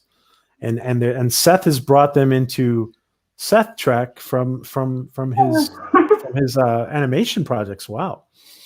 I watched Star Trek when I was young, but I'm very that was a long time ago. I remember enjoying it when I was a kid, but I don't remember much of it anymore. But Wow. I should start watching new stuff. Of Now, what I'm going to do, Nancy, is I'm going to show your website if that's okay. course, definitely. Thank you. Okay. Now, and it's, let's see if I just make sure I get this right. Okay. It's so it's called sixonclothing.com. Let me Correct. fill, It's of yeah. course six sounds a play on word. In Japanese, six is pronounced roku, like rock. So rock on became six on. I came Oh, up with. oh, okay, cool. Mhm, Rock on. Okay, rock on. Okay, that's interesting. Wow. mhm. Yeah, I used to before cosplay. I used to design like punk goth clothes, and then I went to design Now, cosplay. you've done cosplay yourself, right? I've done cosplay before, and I used to make cosplay costumes, and people would spend like hundreds of dollars on it. So I got the idea to adapt cosplay into daily casual wear, so I could wear it all the time instead of like once a year, or like Comic Con or Anime Expo. That's awesome. Wow. Mhm. Do you want to come on? You want to come on someday and just talk cosplay? Oh, of course, definitely. That's like my forte. Let me see, because that's a big topic, especially on our Power Women Wednesdays. It's a big topic Hmm, with Katie and Raquel. Let's hmm. see. Here we go. Okay, so this is Nancy's website, and it's now. Is it all kinds of what kind of products are we going to see on this website, Nancy? Right now, I have mostly like video game outfits, and some anime. Orville's like the only thing out of that spectrum at the moment. So, Okay. Wow. mostly like Kingdom Hearts, Legend of Zelda, Final Fantasy, those kind of RPG games. Wow. And this is so this is the This is the command officer shirt. Yes, Wow, very that's the cool. one. Mhm. Very cool. So if anybody is looking for this, if anybody's interested in this, it's sixonclothing.com. I just put up the link is up in the chat. Wow. So tell us what else are we looking at here? Is this oh, this is cosplay here, right here. Mhm. One Based piece also like swimsuit. other than Okay. no, it's like based on Kingdom Hearts. The one on the other side that's based on Final Fantasy VIII. Squall, if you guys are Final Fantasy fans. And Oh, well, next to it is like I took like a traditional samurai outfit and I made it into a regular kimono shirt. A lot of Kingdom Hearts. I'm a huge Kingdom Hearts fan, so there's going to be a lot of that there too. oh wow. What is this we're looking at right here? This long coat. That one's from Kingdom Hearts, the Organization 13. They wear like these really long coats, and they're always moody and broody, sort of. Wow, interesting. We have a question. How do they miniature attractive game? Miniature attractive games. Very funny. Let's see. Great looking merch, says Jim. Thank you, Um, Jim. yeah, wow. Very interesting. And you have masks too, I see. They're sold out for now. Yeah, they're sold out. Um, I had okay. to I had to release a press release like it's not virus safe, so it's just for cosmetics. Gotcha. Wow, Mhm. there's a lot of you have a lot of stuff here. On for Heroes Gauntlet arm warmers. After Legend of Zelda, that Link has his arm warmers. Wow, and you have some jewelry too. Also from Legend of Zelda. I have a lot of fun like adapting like video game stuff, anime stuff into like real world life stuff that we compare, like show off all like geekiness. Wow. So if I go into gamer fashion here, for example, Mhm. let's see, I go into gamer fashion, and we're going to see. Okay, we've seen some of these. Um, are these are bathing suits? Yeah, there's some suits. Oh, these are all swimsuits. Wow, cool. Kingdom Hearts. Oh, it has pockets. Pockets are good. Yeah, they have a lot of pockets in their outfits. I'm like, no, there's nothing wrong putting pockets on swimsuits. As long as Wow, people take stuff out before getting in the water. very interesting. I love it's very different. It's all very Thank different. Wow. you. Now, It's what fun. about? Did you have? I'm sorry. Go ahead. Oh no, it's just fun to design. Okay, cool. Mhm. Now, do you have Nancy? Do you have a storefront, or are you just online? Everything's online. A few times a year I'd go to conventions. Not this year because everything's canceled, but I usually go to like Anime Expo, and sometimes I would research and see which other conventions to travel out to. This is Okay. California. I try to go. Now, this is really cool, Nancy, because um,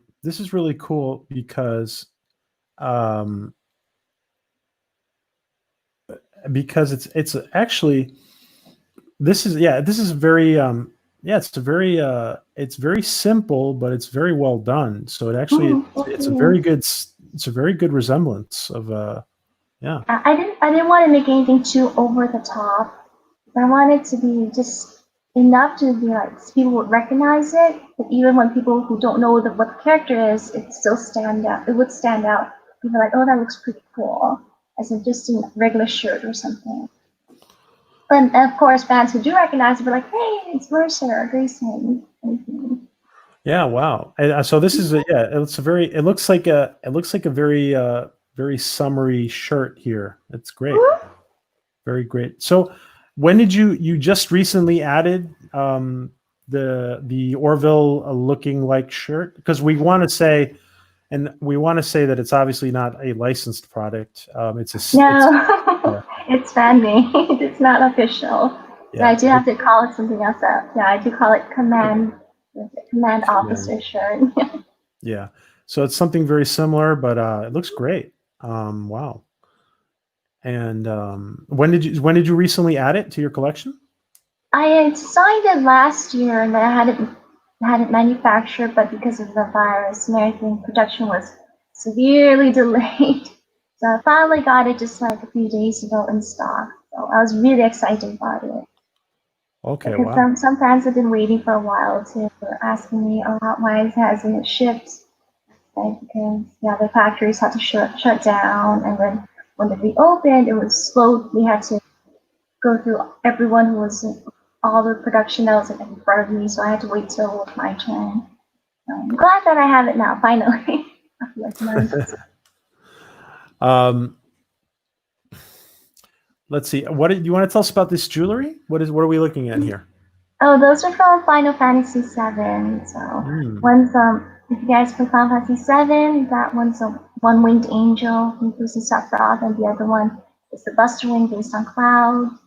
And that one's from Kingdom Hearts when he's at from Sora when he's in Halloween Town. I hope you guys play JRPGs, otherwise this would be like nonsense. No, So no, no, no, no. Our chat is fairly knowledgeable of what they're talking about. I'm knowledgeable about it. I haven't really played much of it, but let me just say your prices look pretty good. Oh, I thank mean, you. they look good. The prices look good. Yeah, I try not to price like ridiculous because like, I want fans to be able to enjoy it too. It's fun for me to design it, and it's really awesome when fans get to wear it and be like showing off that, oh look, I'm a fan of Kingdom Hearts, I'm a fan of Final Fantasy, a fan of Orville. Now, does Jim says, do you have any Fallout stuff? Not yet. I'd like to design more. I have like a backlog of a bunch of stuff that I want to design. And when I do, I start small just to see if they don't come after me. Oh, someone said Assassin's Creed. Oh yeah, they came after me. They came after you? Oh yeah. I had an Assassin's Creed hoodie, so it had like stitching on top and the feet on it. And they came after me and said I cannot use the name Assassin's Creed at all. Oh, So, of course. Yeah, you can't use the I was name. like, that's reasonable. So I changed the name and they've left me alone for now. So hopefully we'll Yeah. see them. I think as long as I don't use their trademarked names, I think that they're a lot more lenient. Yeah, I would agree because obviously, for example, with the Orville, you're basically at the. Sorry, my bad. The Orville, yeah, the command blue shirt it's basically a T-shirt with a little zipper. It obviously reminds us of the uniform, but it can in no way can it ever be confused for the uniform. So I think you're good with that. Probably if I don't call it like, oh, Commander Mercer uniform or Commander Grayson or something. Yeah. And if it's a generic term, usually they'll leave me alone. Unless it's a complete replica somehow. I like your bottle opener here. Thank you that they slapped the keyblade. Oh wow. So this is very cool. Very cool, very interesting. I envision you.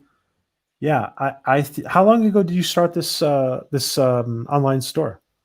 Oh, I've been doing this since I'd say 2012, I think. Okay. Before that was when I made costumes. So that was back in, I think I started that in 2008. Then after 4 years of costumes, I started doing more fashion stuff instead. Okay. Wow. Very interesting. Okay. Cool. Um, wow. Now, have you dressed up yourself in cosplay? Cosplay.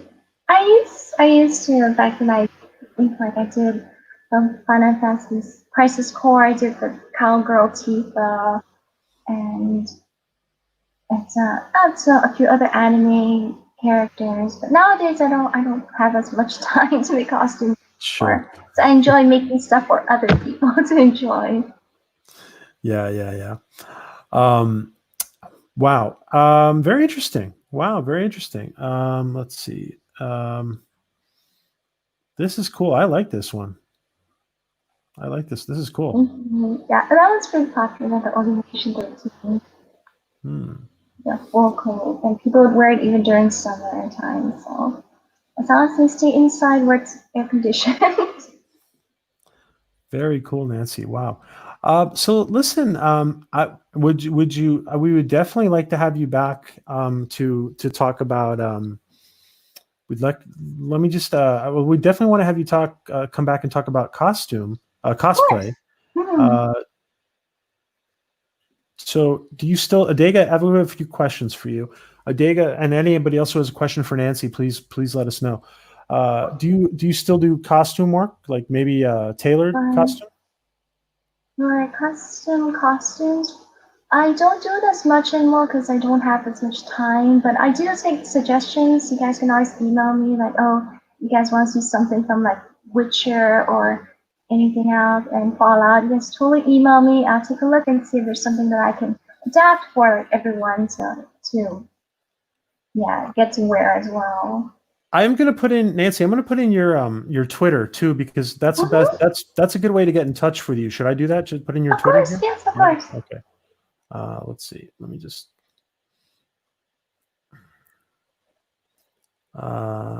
Let's see.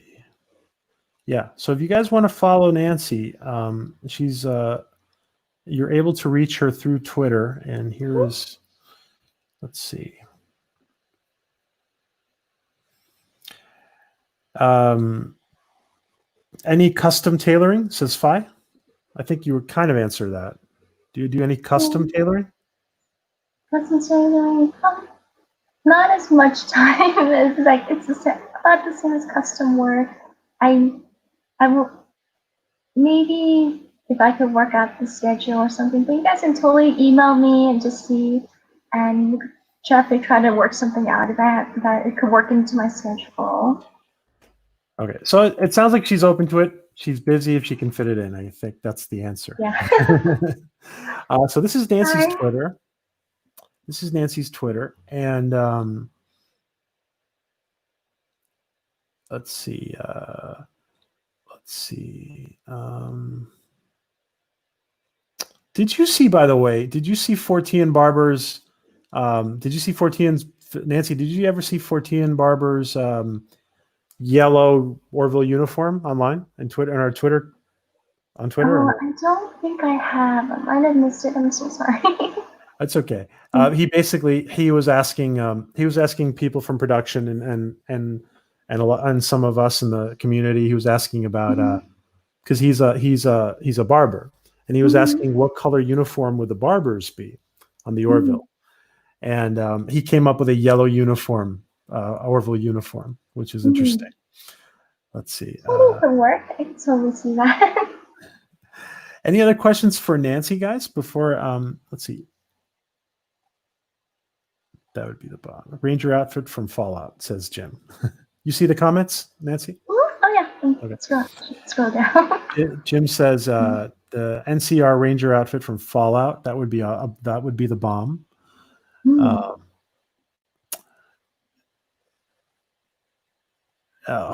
the Orville family's being silly. 14 is yellow. Yes, 14 is yellow.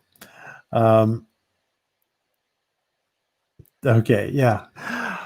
So listen now, Nancy. I would love to have you back. Probably on a Wednesday if you have Mhm. some time, and maybe talk some cosplay with us Of course. and with Katie and Raquel, Hmm. and tell us more about maybe the intricacies of your design, of how you go about and design something, and how you go about Hmm. and what gave you the inspiration for the Orville? I'm sorry, the Orville, the Command Blue T-shirt. What gave you the inspiration to do that? See, I think I was looking around because I wanted to cosplay the uniforms to begin with. So I was looking at it and I was looking at the jackets that they had online, and I think I wanted to wear to San Diego Comic Con, which is in the summer. And I was thinking that's going to be too hot to wear. So I was like, is there a T-shirt or maybe something lighter? So I didn't see any online, so I thought, maybe I'll design a T-shirt style, just something light to wear during the summer. And that's what I Yeah, got. and you mentioned it before, actually. And you had mentioned it before that you wanted maybe stuff that people could wear out, Mm-hmm. in some like kind of Casually. Mhm. casual cosplay, right? We're out Yeah, on. wear to work, the office, or the school. Just normal Wow. daily wear. I want everybody in here to seriously consider, if you're going to go to work, you got to go get your command blue. You got to get your command blue shirt for the summer because it's really hot, and you want a nice, cool Orville looking like shirt that Nancy has, and they're unisex, right, Nancy? Yes, that's correct. Both guys and girls can wear it. Awesome! Wow, wow. Well, I am really excited to get myself one, and I recommend that everybody really check out the Six Online clothing. And I'm just going to put it in the chat one more time. And everybody who's even remotely interested in this, please, talk to Nancy on Twitter if you have any questions, any further questions, and the prices are really good, guys. I would get myself one. I would check it out, and Nancy is obviously a very talented designer. She's got other stuff that's not sci-fi. She's got all this cool gamer stuff, and so I think that many people have discovered a wonderful new place to go shopping with Nancy. I hope to make a lot of people happy. That's my goal. I All can us tell nerdy that. geeks to band together. I can tell Nancy that I can tell from the first time I met you online that you want to make people happy. And Mhm. so people who want to make people happy deserve for their business to skyrocket. So everyone go get a shirt or go get something else. If you don't want the Orville stuff, go check out her other stuff. Um, and by the way, I have a feeling that Nancy's just going to be, oh no. Can you hear me, Nancy? Oh, I hear you. Okay. Unfortunately, Nancy, because I'm stuck in Europe, my live stream gets cut once per stream, and it's going to cut out right now. Oh So, no. um, Perfectly fine. Thank so you for having me on. That's let, definitely an honor. Thank you. yeah. Well, listen. Let me say goodbye to you then, and Mhm. with the condition that you come back and visit us very soon. Of course, definitely. I'll definitely be back to talk about cosplay and anything else you guys would like. It's Uh, been a huge honor, thing for sure. Well, the honor was ours, Nancy. Thank you so much. Thank you so Thank much, you. and we'll be back soon. Everybody, check out Nancy's sixonclothing.com, and that's rock on clothing, as she told us. So that is a cool name. Thank you, Nancy, and we'll be in touch. Thank you. Thank you, everyone. Bye. Guys, I am gonna be back in a few seconds because I have to close the window and open it again. So I will be back in a few seconds.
Guys, thank you, Nancy, for joining us. That was great. I just got kicked off when I was just got kicked off when I was about to say good night to her. Thank you, Nancy, for coming. That was great. Wow, what a cool website. What a great homage to the Orville. And yeah, that's a cool t-shirt. So yeah, let's all get one. Let's all get one, guys. Let's all get one. Spread the Orville love and spread the Orville message. Hello, live at the Love Shack. Okay. Yeah. So yeah, he's back. All right, guys. Well, let's take a few more questions. Let's take a few more questions before we let's see. That was great. I'm glad we finally got to I've been meaning to talk to Nancy for a while. She contacted me like almost a year ago, to be honest. Let's see. Let's pick somebody. 14, do you have an Orville question? 14, do you have an Orville question? 14, Latchkum. 14, you got the Latchkum, buddy. You got the Latchkum. You got the Latchkum. 14. Hello, Lady Q.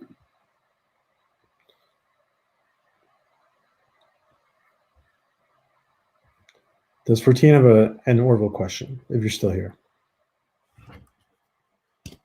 Let's see if 14 answers. Latchkum to 14.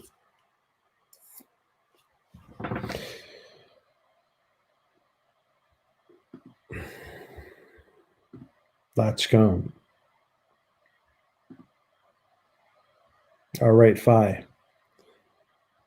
Thank you, Phi. Let's see if 14 is still around.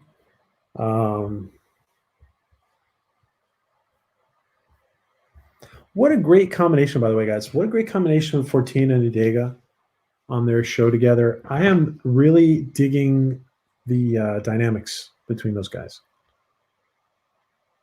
I really am. There we go. There's 14. He accepts. Orville Nation, will we see more of Yafet's race? Like a whole ship full of them? Yeah, we're going to see, you guys, are we going to see more of Yafet's race? Good question. Or their planet. So we're going to see more of Yafet's race on his ship or his planet. What do you guys think? Are we going to see? It's both of you guys. It's both of you, silly. It's both of you.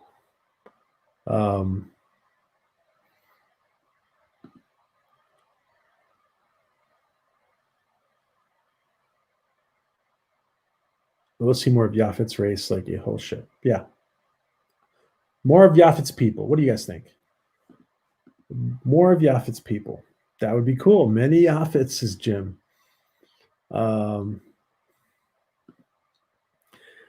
LJ says yes, and they will come from a planet shaped like a nose. That's funny, LJ. That's funny. LJ is very creative. That's funny, LJ. We're gonna have LJ back soon, real soon. I gotta talk to her about that. Ooh, that'd be cool. What is up with Yafet's blobby brothers? It says Orville family. Orville family, guys, reminding you tomorrow, don't forget to watch the Orville family's live stream, first live stream tomorrow. That's Ellie's going to be live streaming. I'd love to see more Yafets. Don't forget LJ. Yeah, his race has been mentioned. I don't think the name. I think maybe number one sci-fi means the name. I don't think the name has been mentioned. One horny blob is enough. Would Norm Macdonald voice all of them? I bet no, because Seth has so many people who do voices that he would would recruit somebody from his. One booger is enough, says CCDV. Lauren Green. I will say this, guys. My prediction. I will say I predicted this several weeks ago. I predict that just like in episode 2 of Star Wars, episode 2, the Attack of the Clones, just like we saw Yoda, like, but all of a sudden we saw this side to Yoda where he's like jumping around using the Force, and like he's all like, we're gonna see these all super abilities of Yoda. I think we're gonna see. I think we're gonna be wowed by some of Yaphet's abilities, because if you think about it, Yaphet, like he crawled through the space and the yacht, and and the identity, and he kind of helped the crew get out, and but I think that there's a lot more to see of Yaphet's abilities. Obviously, his ability for hooking up with Claire, but now we're going to see a lot more, I think. Horny blobs. Horny blobs, excuse me, with a question mark. I definitely think you're onto something there, LDG. What did LGD say? LGD says, what did LGD say? I noticed the broken off copy. Oh, the broken off coffee cup. Yeah, we got to check that out. Thank you again for bringing that up. Yeah.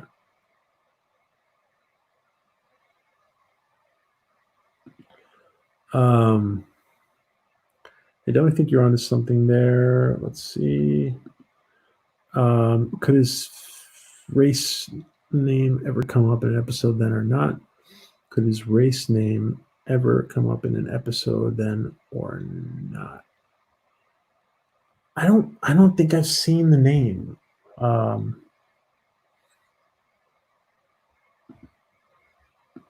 It would be funny though if they all sounded like Norm Macdonald. That would be funny. That would be funny. That would be interesting. Yeah, that'd be interesting. Yeah, it would be super useful in microgravity. He would. I agree. That's interesting. I agree. That's a good point, 40. And he would be, yeah. Yeah, he's been a hero multiple times. His race should be pretty amazing. Let's stick to one booger. Yeah. Let's see. Could Yaphet survive in the 2D universities flattened enough? Are there female blobs? The answer to that, well, they had. I think they had. They just split to reproduce. From what Yaphet said, he said his mom was now his brother and him. That's what he said. So they might not have. I mean, well, I guess they do have gender.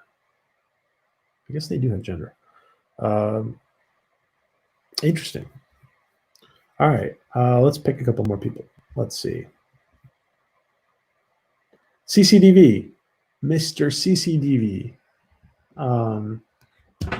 Latchkum, to you. Orville question to your colleagues, to all your colleagues. You can pass, by the way. If you guys don't want to answer a question, you can pass. If you guys don't want to ask a question, you can pass. So, Mr. CCDV, what do you think?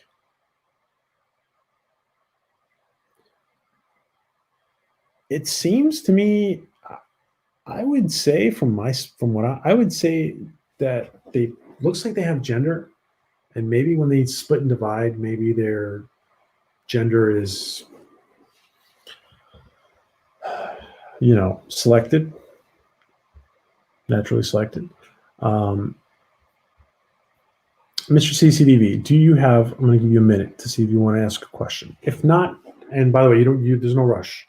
Just tell me if you want to ask a question, and then we'll give you a minute or two to. If you want to ask a question, just let me know if you do. We'll give you some time to think. When I get close like this, wait, let me get it right. Let me do it right. When I get close, there we go. It looks like I have Borg implants now. Yeah. You guys dig my Borg implants? Let's see. Mr. CCDV. Let's see if give it 30 more seconds. If not, let's see. I have a little bit of lag in the chat. Let's see. Don't forget, guys, don't forget The Orville family is launching their live streaming tomorrow. Ellie is launching the live streaming tomorrow. And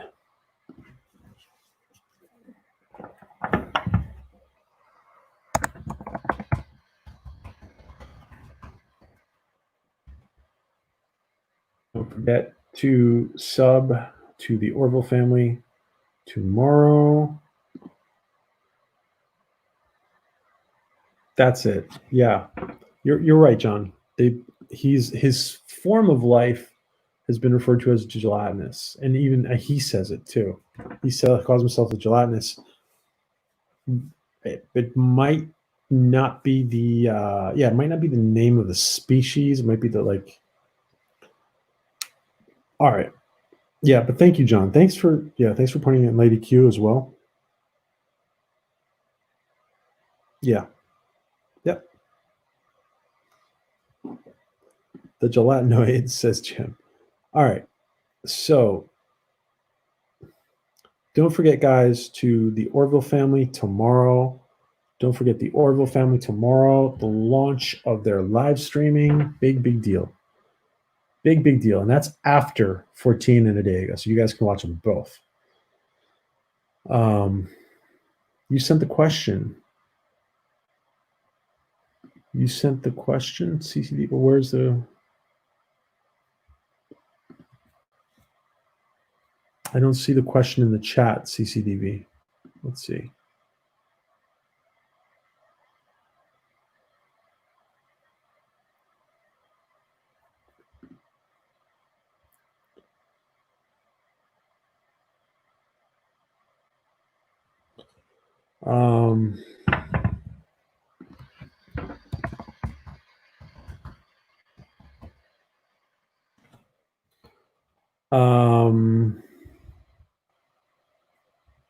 Where is the... I don't see it.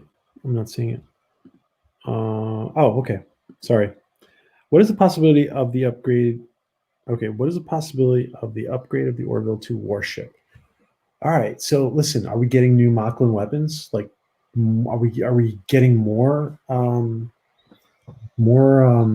improvements to the Orville? What do you guys think? Good question, Mr. CCDV. What is the possibility of the upgrade of the Orville to a warship? Interesting question. Okay, possibility of upgrading the Orville to a warship. From Wiki, much of Yaphet's most prior journey. Yaphet was born and raised by an unnamed home world. Thank you, Lady Q. The way Yaphet came into being was somewhat convoluted. Okay. A novel gelatin being via mitosis and related. The novel gelatin mitosis. Yaphet's brother. Okay, excellent. Thank you, Lady Q. Appreciate that. I'm sorry, I didn't see it before. The question before, Mr. CCDV. So what is the possibility of the upgrade to the Orville? This thing jumps on me. I apologize. What do you guys think? I don't think it'll ever be a warship because that's a whole different type of show. However, we've seen them have weapon and deflector upgrades. Suspect they show more with the Krill Alliance. Like this huge pedestal I'm being put on, and I'm like, oh, yes, guys, let's put Ellie on a pedestal. She deserves it. I think the ship will get weapon upgrades either from the Mocklins or the Krill. Didn't they already get shield? They did get shield upgrades. Yes, that's right, Jim.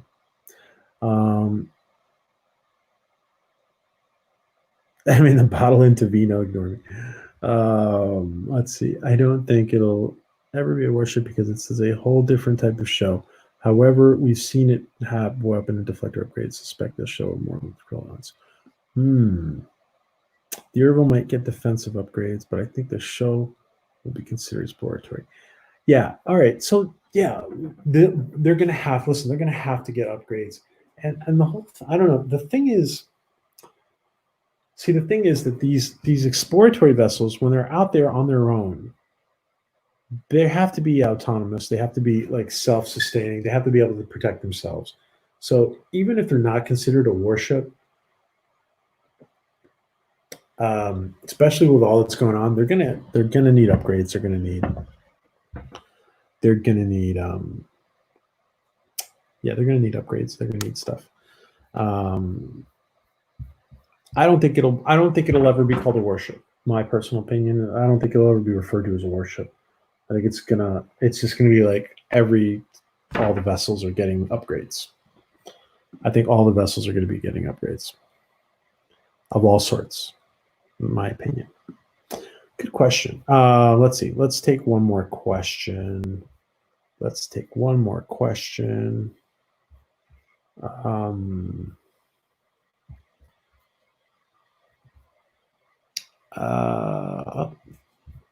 Somebody else.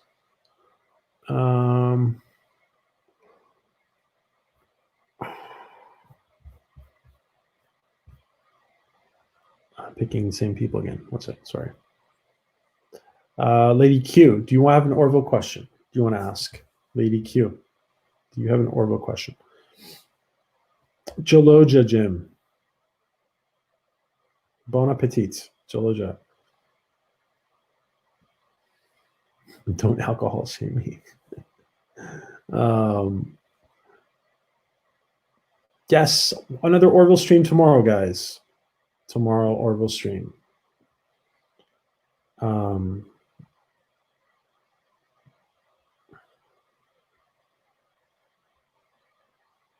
Lady Q, do you want to have you can pass or accept?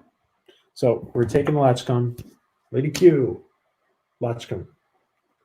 Latchkum, Lady Q. Let's see.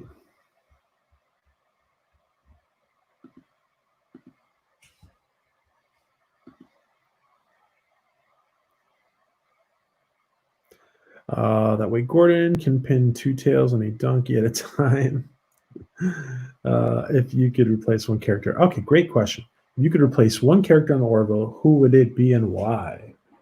All right, good question. If you could replace one character on the Orville, if you wanted to get rid of one person on the Orville, who would it be and why? Hello, Terry. Gordon Ramsay could guest as a mean galley shop. That'd be awesome. That'd be awesome, Terry. I love that. Gordon Ramsay could guest. That'd be fun. I love Gordon Ramsay. Awesome. Hugs the donkey. And our good friend George Peter Gatsis. We are with Robert Meyer Burnett. Tell the SCWs to jump in a lake. Thank you, George. Thank you, George Peter Gatsis. Guys, George Peter Gatsis, you all know George Peter Gatsis, of course. He is a member of the family. George Peter Gatsis, one of a distinguished cartoonist and so much more. I don't know. I'm not even sure. He's an artist. I don't know how to refer to George. Entrepreneur, innovator, visionary. Guys, George is probably. I know a lot of people here have undersub channels, but George is really undersubbed for what George does, guys. Very, very talented. Please, everybody sub to George if you haven't. George is a good friend. He's been on so many streams with me. I miss you, Georgie. And guys, please support Robert Meyer Burnett. Some people were shocked by some of the violence they were seeing, and they reacted emotionally. And if you ever saw, if you happen to see I saw it, the very disturbing video of a former police officer being murdered. An African-American police officer being murdered for defending a pawn shop of his friend's pawn shop. Very disturbing, very, very disturbing. Robert Meyer Burnett had a emotional response to it. He wrote a tweet, he deleted it, he apologized, It's time to move on. Absolutely. And you know what? To Christian Karloff and to John Campia and to all those guys who supposedly are his friends. I think that the context of what I think that the context his what he wrote was not what he wrote. He shouldn't have wrote. But when you within the framework and the context of understanding what he is responding to, I think it's actually childish not to support Robert. Yeah, it's a mistake. So thank you, George, for saying that. Thank you, George, for saying that. I agree that we need to support Robert. So thank you, George. Thank you so much, my friend. George Peter Gatsis, please sub, guys, right here. George Peter Gatsis. Responsible for Joe King, for so much stuff. And I want an update. Whether you're ready or not, George, I want an update on Joe King and on the whole George universe. It's been a while. It's been way too long. We do updates for everybody except for you. So Orville Family's talking about wine.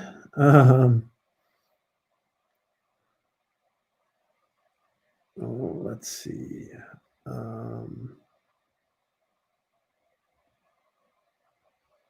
Botsist.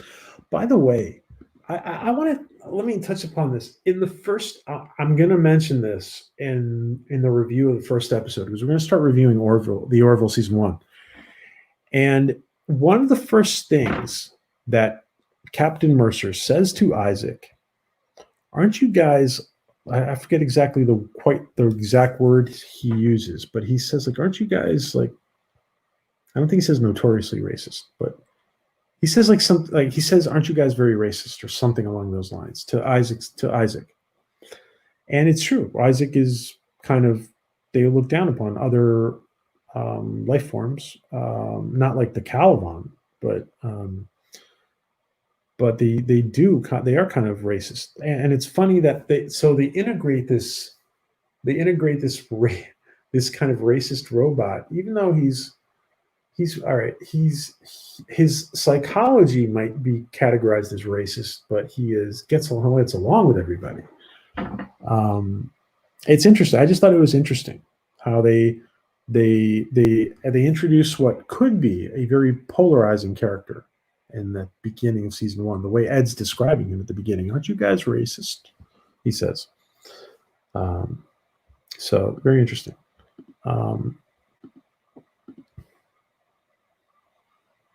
Get a new engineer and put Lamar back on the bridge. Yeah. I think, listen, I'm going to ask the next question. What do you guys, Charlie Burke, Ann Winters, the new actress who's going to be playing thank you, 14, legendarily racist. Is that exactly what he says? Bye, Trey. Thanks for hanging out. Guys, don't forget to check out Trey's interview with Robert Meyer Burnett on Tuesday. Don't forget Robert Meyer Burnett on Max World Entertainment on Tuesday. If they're going to replace Kelly, it was because she gets her own ship. Whoa. Legendarily racist. I'm sorry, guys. I'm not reading the answers here.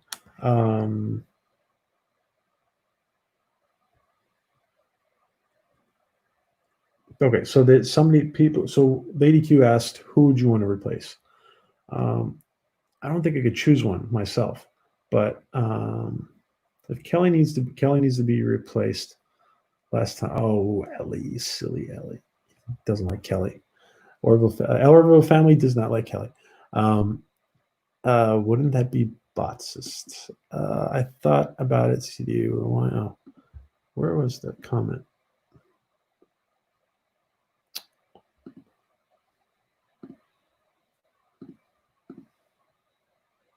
Here we go. If they're going to replace Kelly, it has to be because she gets her own ship. Okay. So somebody talked about replacing Carol O'Connor type racist.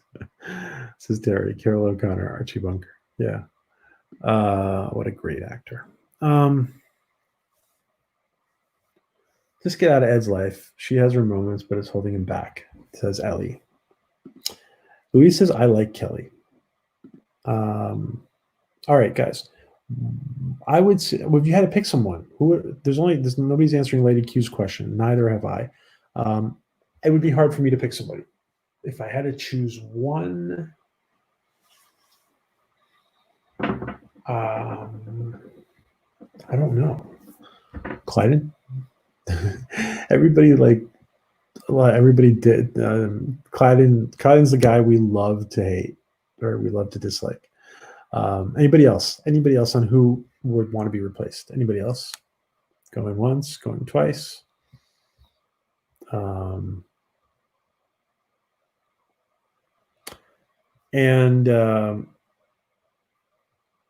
Yeah, guys, Robert Meyer Burnett has been uninvited by some of the people he was working with to keep on working with him, and so support Robert. I think it's I think getting fired for a tweet that you go back and correct is I think it's wrong. Because he even goes back and corrects it and says he was it was in the heat of the moment, after watching some very disturbing video of somebody being murdered, an innocent man being murdered. I do think please support Robert, guys, and go watch Trey's channel on Tuesday, Max World Entertainment. And I'm going to put it here in the chat again. He's interviewing Robert on Tuesday. Trey is interviewing. Let's make sure this is it. Okay. And he's interviewing him on Tuesday. So this is Trey's channel. And watch it. I think it's 8 p.m. Central, 9 p.m. Pacific. Trey, Maxwell Entertainment. You guys know what it is. All right. LDG, thanks for the $5, my friend. Let me just address this real quick. I replace Isaac. 14 says replace Isaac. He hates AIs. Okay. So 14 is like a Romulan. He hates artificial intelligence. Good night, 14. You can leave us in the background as a bedtime story. I'll read you a bedtime story if you want. The older brother is unnecessary. The older brother. The older brother? What am I missing? Wait, who's older brother, Terry? Older brother. LDG, thanks for the $5. LDG Pixels, guys, imagining a better way. Solutions for a better tomorrow through IT. Become a pixel for together we make a clearer and better image. Yes. And LDG, guys, LDG has great how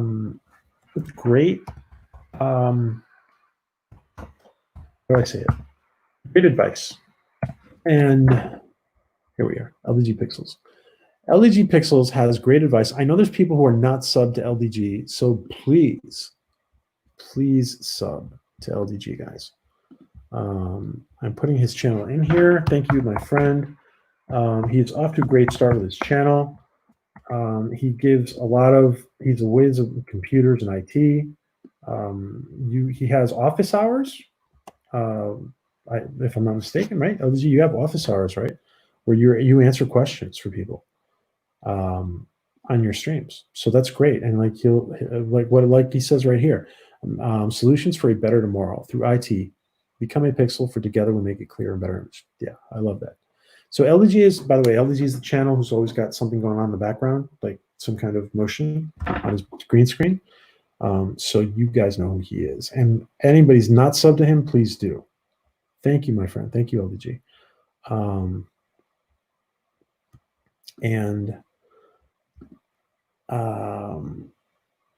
George, we want you back soon, my friend. Thank you. Oh, LJ, thank you for this $2 super chat, my friend. Thank you. Oh, times are tough. Then don't. You don't have to, LJ. I want to have you back on real soon, LJ. Thank you, my friend. Thank you for doing that. Uh, we want to have you back soon. Talk Trek, and thank you, my friend. Thank you so much to LDG and to LJ and to George. Thank you guys for your chats, your super chats.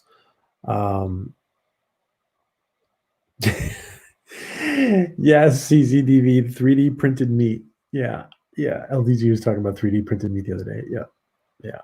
I think he's right, by the way. Eventually it's going to happen. Eventually that stuff is going to happen. It might not happen. We'll see exactly how it happens, but we have to have LJ back to talk about Star Trek. And maybe talk Orville with us, LJ. Oh, I just remembered why I need to talk to you. I just remembered why I need to talk to you, LJ. So I will talk to you. Thank you. Thanks, LJ, for being here. Thank you. New Age Jeopardy. Very flattering, LJ. Thank you. Thank you, my friend. Okay. I had been using this as a bedtime story, lol. Good night. Good night. Good night, 14. Sleep tight. Don't let the bed bugs bite.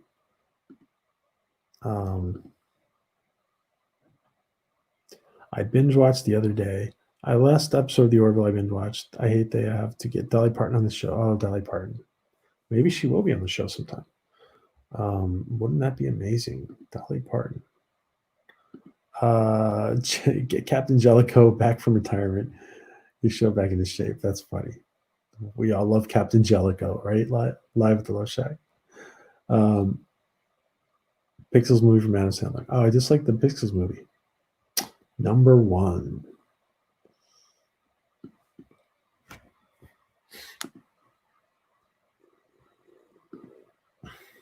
Yes. LVG does office hours.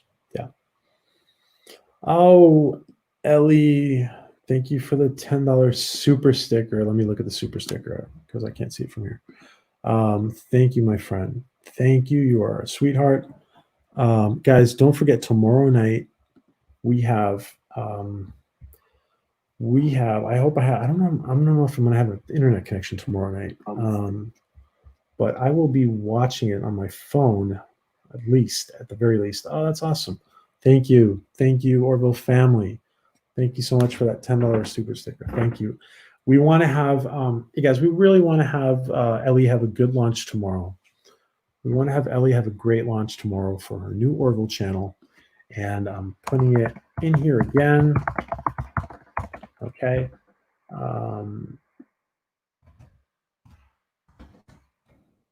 Get in here again. Don't forget tomorrow.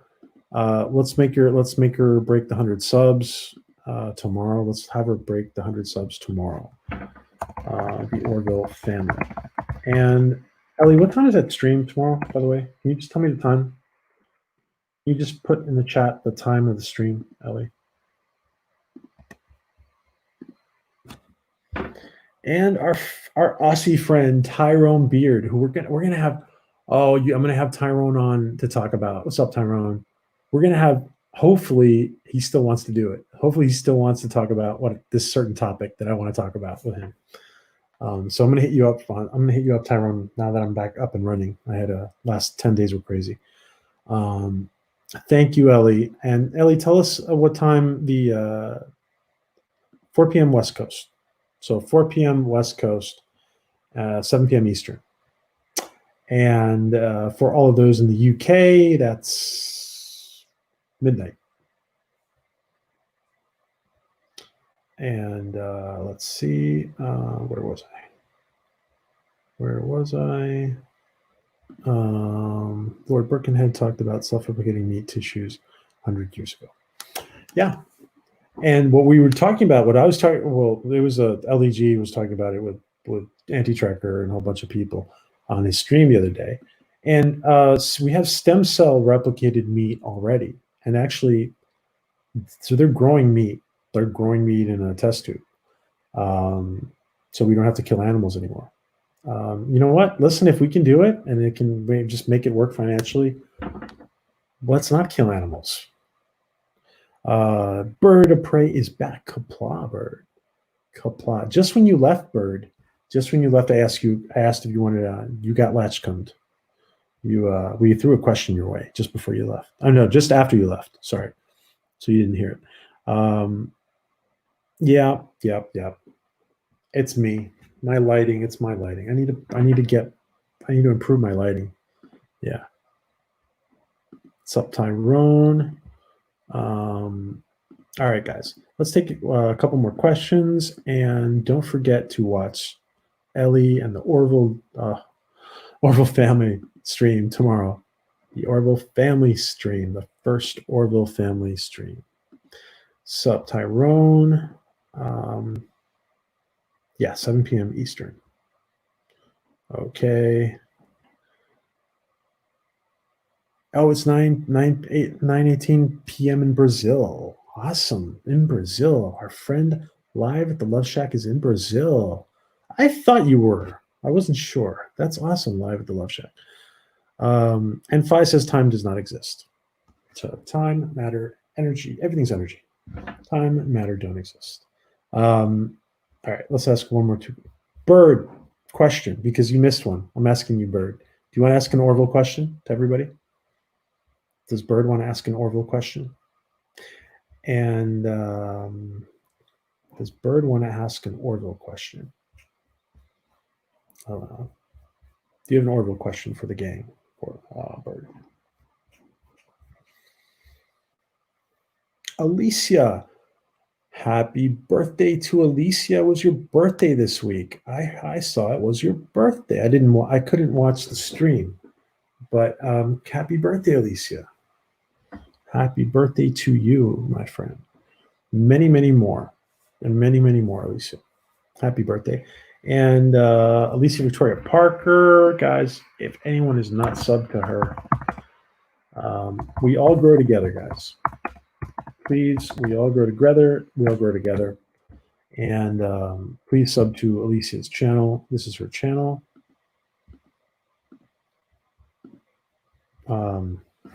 If you're not subbed to Alicia. And happy birthday, Alicia. Okay. I'm gonna wrap it up, Alicia. Thank you, my friend. We're gonna be here for just a few more minutes. Matter exists, time and space are relative. Matter exists and time and space are relative. Okay. And if I continues, life is but a dream. Hello, Stephen. You're never late. You're never late, Stephen. Let's see.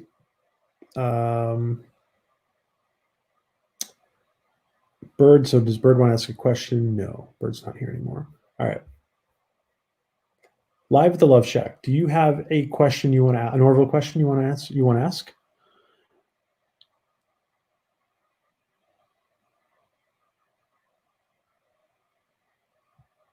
Oh, well, actually, you just threw a question up. Live at the Love Shack just threw a question up. When are we going to get a tour in the Beg Battle Cruiser in the Orville? Those with shopping malls, zoos, and casinos in it. That's an interesting question. What do you guys think we're going to see? Do you guys think we're going to see big luxury liners? Do you guys think we're going to see big luxury liners in the? Are we going to see the inside of some of those cruisers, and what are they going to be like? Are we going to see the inside of those cruisers, and what are they going to be like?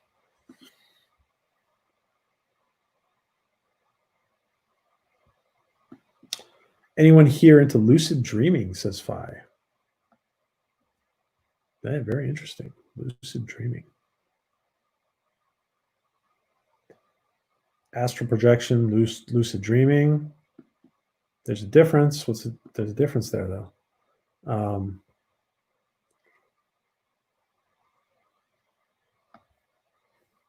What do you guys think? Are we going to see? Are we going to see the inside of?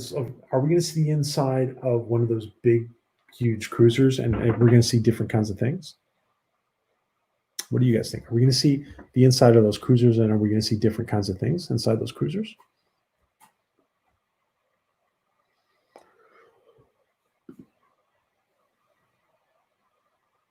Not anymore, thanks to the Kalon.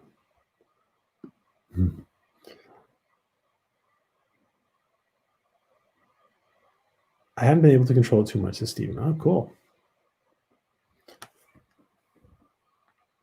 Yeah, it's a very interesting topic.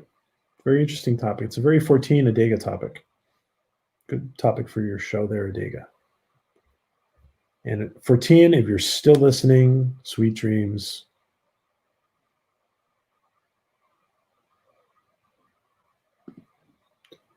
Not if Orville is on lockdown. I've been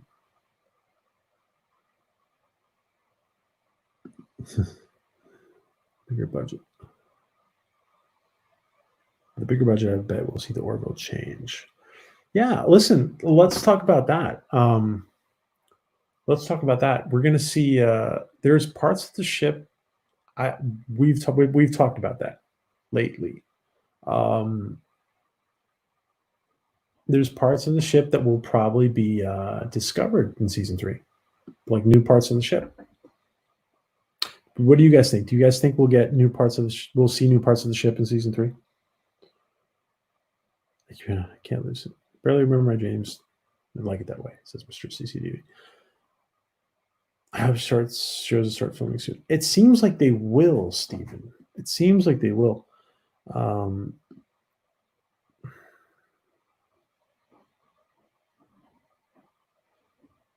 Thanks to the Killing War, luxuries on board the battle cruisers and space are very close for good. I had a lot of fun in here. Oh, cool. Lucid dreaming. Yeah, that's a very interesting topic, Fi. I don't know if they are on lockdown like they used to be since the variety show on Peacock for a few weeks.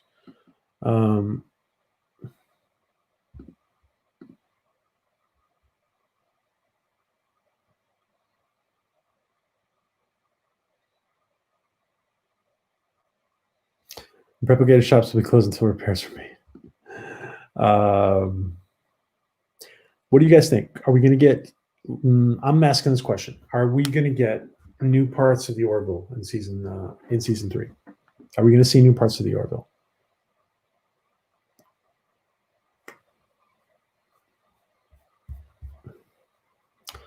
And I'm going to ask this as the final question. Are we going to get to see new parts of the Orville in season 3, guys? Are we going to get to see new parts of the Orville? Elisa says yes.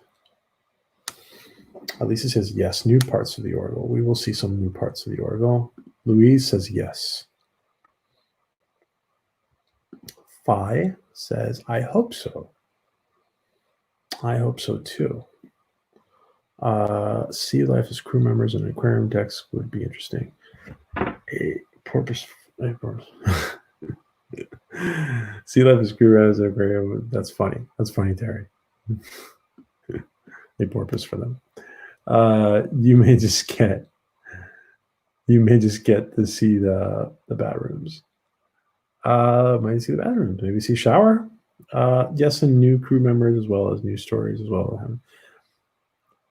It's interesting. Some people had speculated, guys. Some people had speculated that Charlie Burke, the new character played by Ann Winters. Well, some people have speculated. It looks like she's going to be on the bridge. Apparently, it seems like she's going to be on the bridge. But some people had speculated that we might see a new area of the ship with her. I do enjoy control, but I'm okay with the dream having control, to be honest. Sweet dreams and beautiful nightmares. Yes, I think we'll probably see new parts of the ship, says John.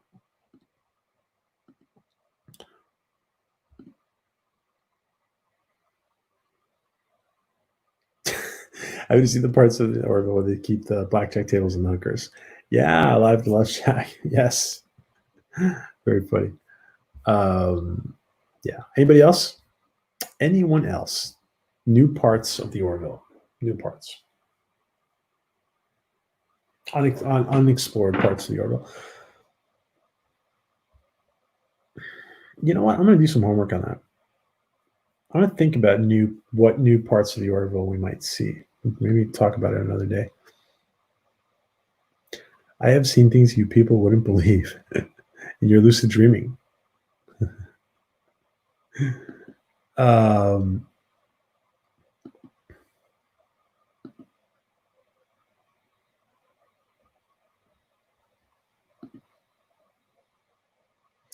Transporter room. Oh, yeah. That would be awesome, Fi. Transporter room. Guys, who knows? We might have a transporter room this year, or whatever they're going to call it. You know, whatever they're going to call it, whether it's a transporter or let's see all of it. Maybe we will see a transporter room. Unexplored parts, the drive sections. Yeah, the drive sections. Yeah. That'd be interesting later. Yeah, the drive sections. C-beams, Boba Fett.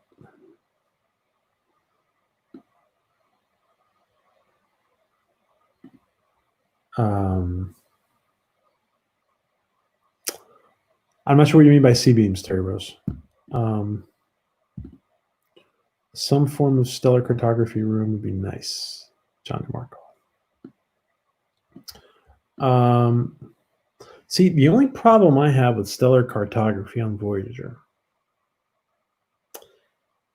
is, and I agree, John, I agree with that. The only problem I have with that, I wonder if stellar cartography merits in the future, because you can kind of create that image almost anywhere. I wonder if they would dedicate a whole room to it, because maybe stellar cartography can be brought up at any station. I don't know. And maybe like that virtually, I don't know. That's a good question. But I do stellar cartography in some form. Yes. They don't have teletransport. One step too far into copyright infringement. It says live the Love Shack. They don't have teletransport. Oh, that's why. So yeah, so live at the Love Shack is in Brazil, and they say teletransport for Star Trek. Yeah, in Brazil, in Portuguese and Spanish, they say teletransport. Yeah, that's why you're saying teletransport. El teletransportador. El teletransportador. By the way, we're going to be doing, guys. We will be doing every once in a while. We're going to be doing a Spanish show for Orville Nation.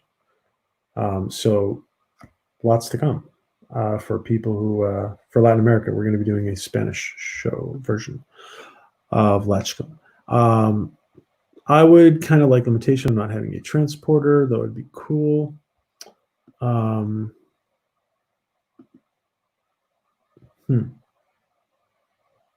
It is cool. I would rather jump onto a wormhole. I would rather jump into a wormhole, actually. Yeah, and that's what I'm thinking, because things are going to be slightly different. I'm thinking something like wormhole. Wormhole extreme. Wormhole extreme. Do you guys know what wormhole extreme is? No, but like jumping through a wormhole instead of, because it was Fi who brought it up at the beginning, I think, too, about what's really happening when you're being dematerialized, and is that rematerialization, is that really you? So, and that's not, and yeah, you guys were talking about that, but not being, maybe that's a solution. Wormhole, cool. Can I just say I'm loving his dream talk, and I want to say all of it to Alicia. Okay. I have been called the Tesseracting room. It will be called the Tesseracting room. Okay. It will be called the Tesseracting room. Cool. I have to let check.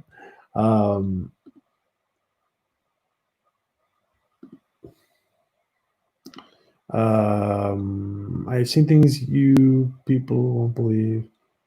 Oh, okay. Thanks. Thanks, Terry. Thank you. I got you.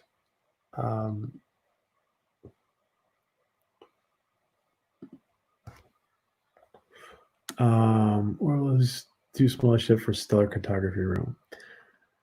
Yeah, that's a good. I mean, that's a good point, Mr. Rondell. That's a good point. Yeah. Word for it. You have to find out. Digital. They need a digital one. Yeah. Maybe stellar cartography would be more of an ancestral room where people could go visit and honor their past. Well, that's interesting. Like a chapel, more like a. That's interesting. Like a spiritual. Ah, that's interesting, LJ. That's an interesting concept. LJ, our science fiction writer. Our science fiction writer. Yes, Ellie. Ooh, Spanish. Just the transporter, live at the Love Shack. People just say transporter. Yeah, so in Portuguese and Spanish, they say well, at least in Spanish, they say el teletransportador. And I think they say the same thing, teletransportador, right? In Portuguese, right? When you're talking truck. The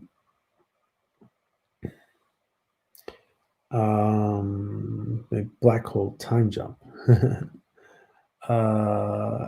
Stargate subplot story. Yes. Yeah, that was funny. That was funny. The wormhole extreme. Transporters kill you. Yes, transporters kill you. Phi is against transporters. Jump to a wormhole is copyright infringement committed at the expense of Sliders. Oh, Sliders. What an awesome show. What an awesome show. Yeah, but wormhole, the thing is, wormholes are very common in science fiction. So I'm very curious how Seth will deal with the transporters if that even happens. Well, I think at some point he's going to have to address it.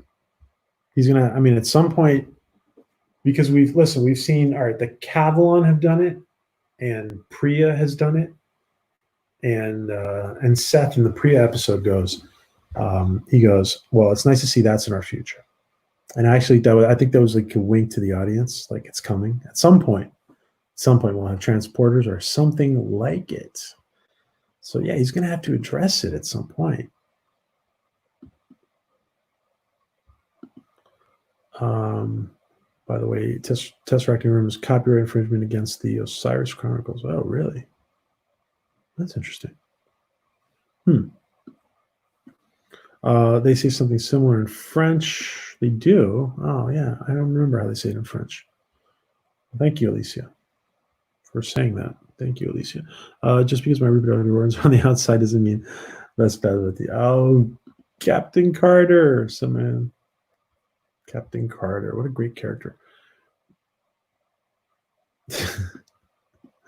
Oh, Forville family.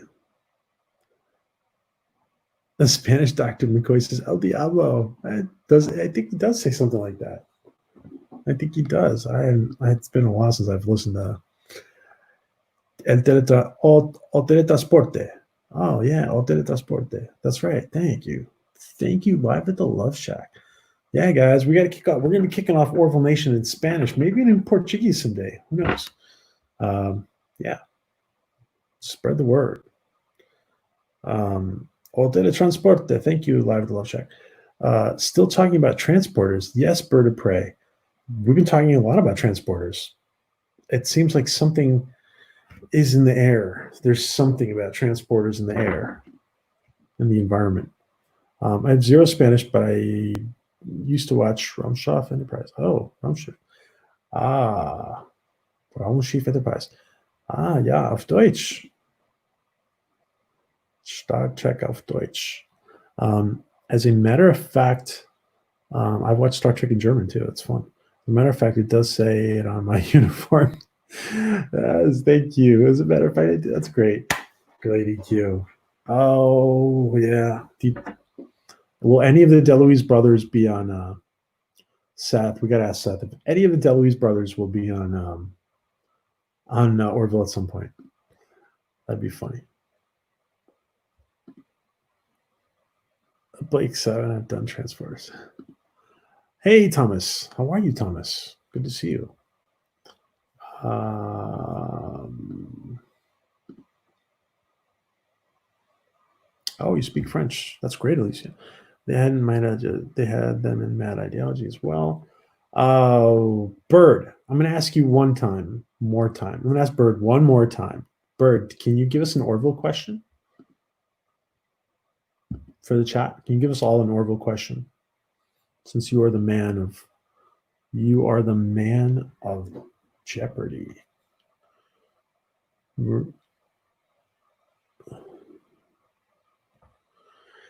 Yeah, it could be warm in the Orville. Yeah, like 7 rules. Gee, I can sing in French, Alicia. Do you love me? I have to call it a night. Good night, LJ. Stay safe. Yes, be safe, guys. Be safe. Still be safe. We still have to. It's interesting. Just for all you guys who are in the States, and some of the, like in Italy and Spain, the social distancing and the confinement was done to such a high degree that the virus is all but disappeared from Italy and Spain. It's incredible. And also probably the weather helped too, but it also had a lot to do with how well people did the confinement. People in the States don't realize that if they do it for a certain amount of time, you can really, of course, the economy has to move forward, but now everything's almost getting back to normal here. It's interesting. A digital room is already owned by Galaxy Quest. Digitalization room. Okay. You need a sign language in the upper corner. I can sing in Latin. Oh, wow, Latin. You don't mean to talk about Latin. Yeah. Yeah, singing in Latin. A lot of transporter method were already copyrighted on its own. Stores French too. How would you weaponize the transporters? Oh. See, I think that Star Trek has failed in that. That's a good question. And then Bird has given us a question too. Let's take Fi's question because I love that question that Fi's asking. And Star Trek has failed in that. Star Trek has failed in the applications of transporter technology. Guys. Transporter technology could be used. Let's see what you guys answer to this, but I want to throw my 2 cents. Transporter technology can be used as defensively. Imagine there's a photon torpedo coming at you, and boom, you just transport it. What?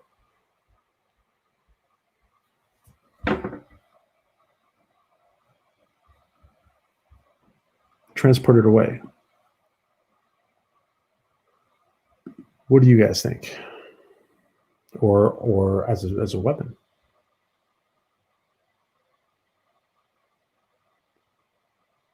They weaponize the transporters in its target lines. Weaponize the wormholes. Yeah, Dulles brothers. Social distancing sucks. It does. But it's over.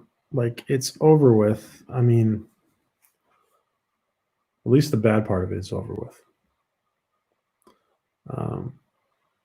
The really bad part of it. What was the name of the orc-looking alien Gordon created in the? Oh yeah, wasn't that Norm Macdonald? Well, what was the name of the orc-looking alien Gordon created in the series premiere? That's a good question. That's a good question, Bert. And guys, also Fi's question about the transporters, weaponizing the transporters. Let's take both questions at the same time. Weaponize the transporters.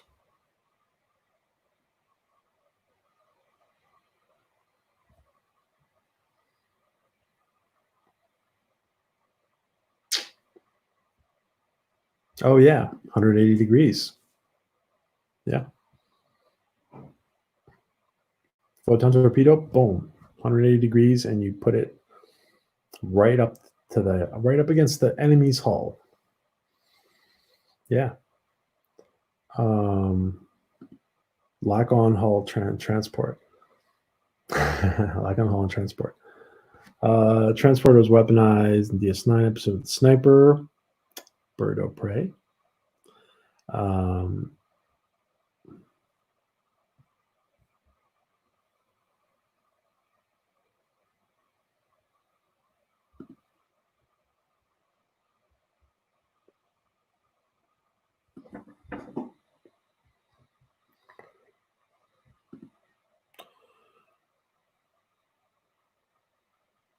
Since we're going to use, they made people younger.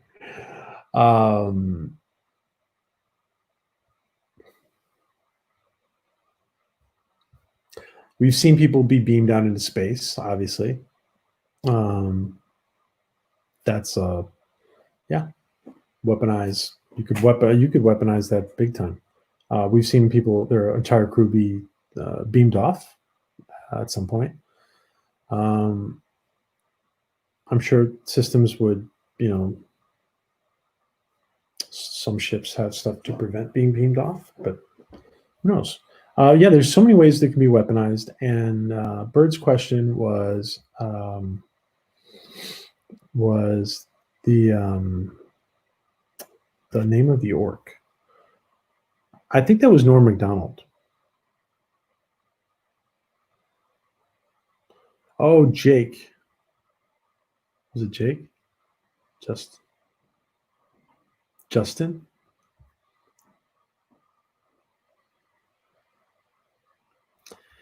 Transporters don't work through shields. Yeah.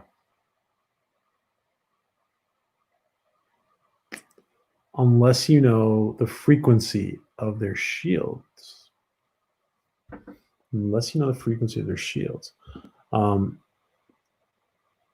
They would beam out body parts. Yeah.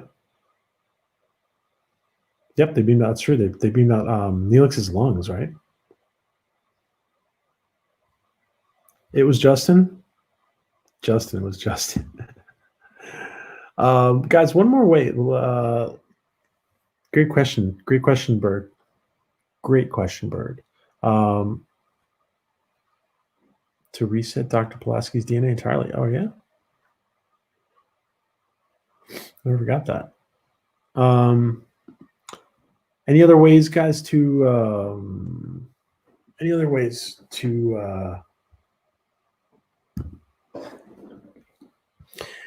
one of the things that I really like, there was an episode, remember the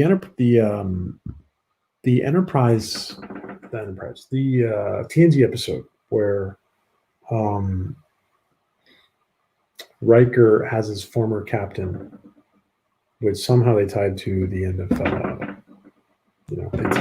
of Enterprise. Was former captain, what was it called? They went to his Pegasus. But they went to retrieve the ship that was stuck. They had this not just this cloaking device, but it would move through matter. That was pretty cool. So transporter technology can be applied in so many ways. Don't work through shields depending on plot convenience. Yeah. Medical device for sure. They were used to weaponize tribbles in the Trouble with Tribbles episode.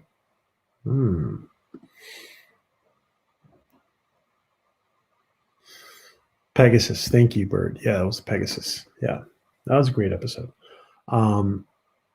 So other ways. Well, listen, think about other ways, guys. Think about other ways. And tomorrow, don't forget to tune into Fortean and Adega and the Orville family at 7 p.m. Eastern, 4 p.m. Pacific. And I want to thank you all. It's really late here, so it was an awesome Latchkum, guys. I was missing it because I hadn't done it for a week. So there's a lot of cool stuff coming. We're going to be doing a lot of cool stuff, a lot of new stuff. I will let you guys know what some of those new things are. We're going to have some new content, and we're going to be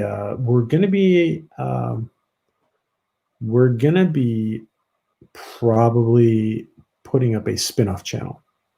which is going to be more general than the Orville Nation. And that way, when we have some of these topics that are less Orville related, we will do them on that channel. So we'll see. We'll see. Thank you guys for everybody for being here. Thank you, Alicia, live at the Love Shack, Orville family. Tomorrow, don't miss Ellie and the Orville family. Thank you, Phi. Thank you for being here. Thanks for providing all those questions at the beginning, my friend. Berto Prey, good to see you, my friend. CCDV, thank you guys. Thomas Potts, LDG, everyone who's been in here. We've had a lot of people. George, Peter Gatsis, LJ, Louise Adega, Fortian, Steph, Captain Robert, everybody, Lady Q, Terry, everybody who's been in here, guys. Thank you so much, Mr. Lundell. We had an awesome time. It was a lot of fun. Thomas Potts and Stephen, everybody who's been in here, guys. Thanks. It was an awesome time. I missed it. It was good to be back. It's good to be back. Thank you to everybody. God bless. Everybody stay safe. And spread the love. Sometimes a lot of people are very emotional right now, but a lot of stuff going on. A lot of things, confinement and pandemic and all these things, and people are concerned about a lot of other issues in society, and so just remember to spread love and happiness around. There's enough negative emotions going around, so be good to your neighbors, be good to people on Twitter, be good to people on social media, be good in real life to people. We all need it. We all need to be kind to each other. It's an important time to be kind to each other. So many blessings to all. Thank you to everybody. Have a great night, guys.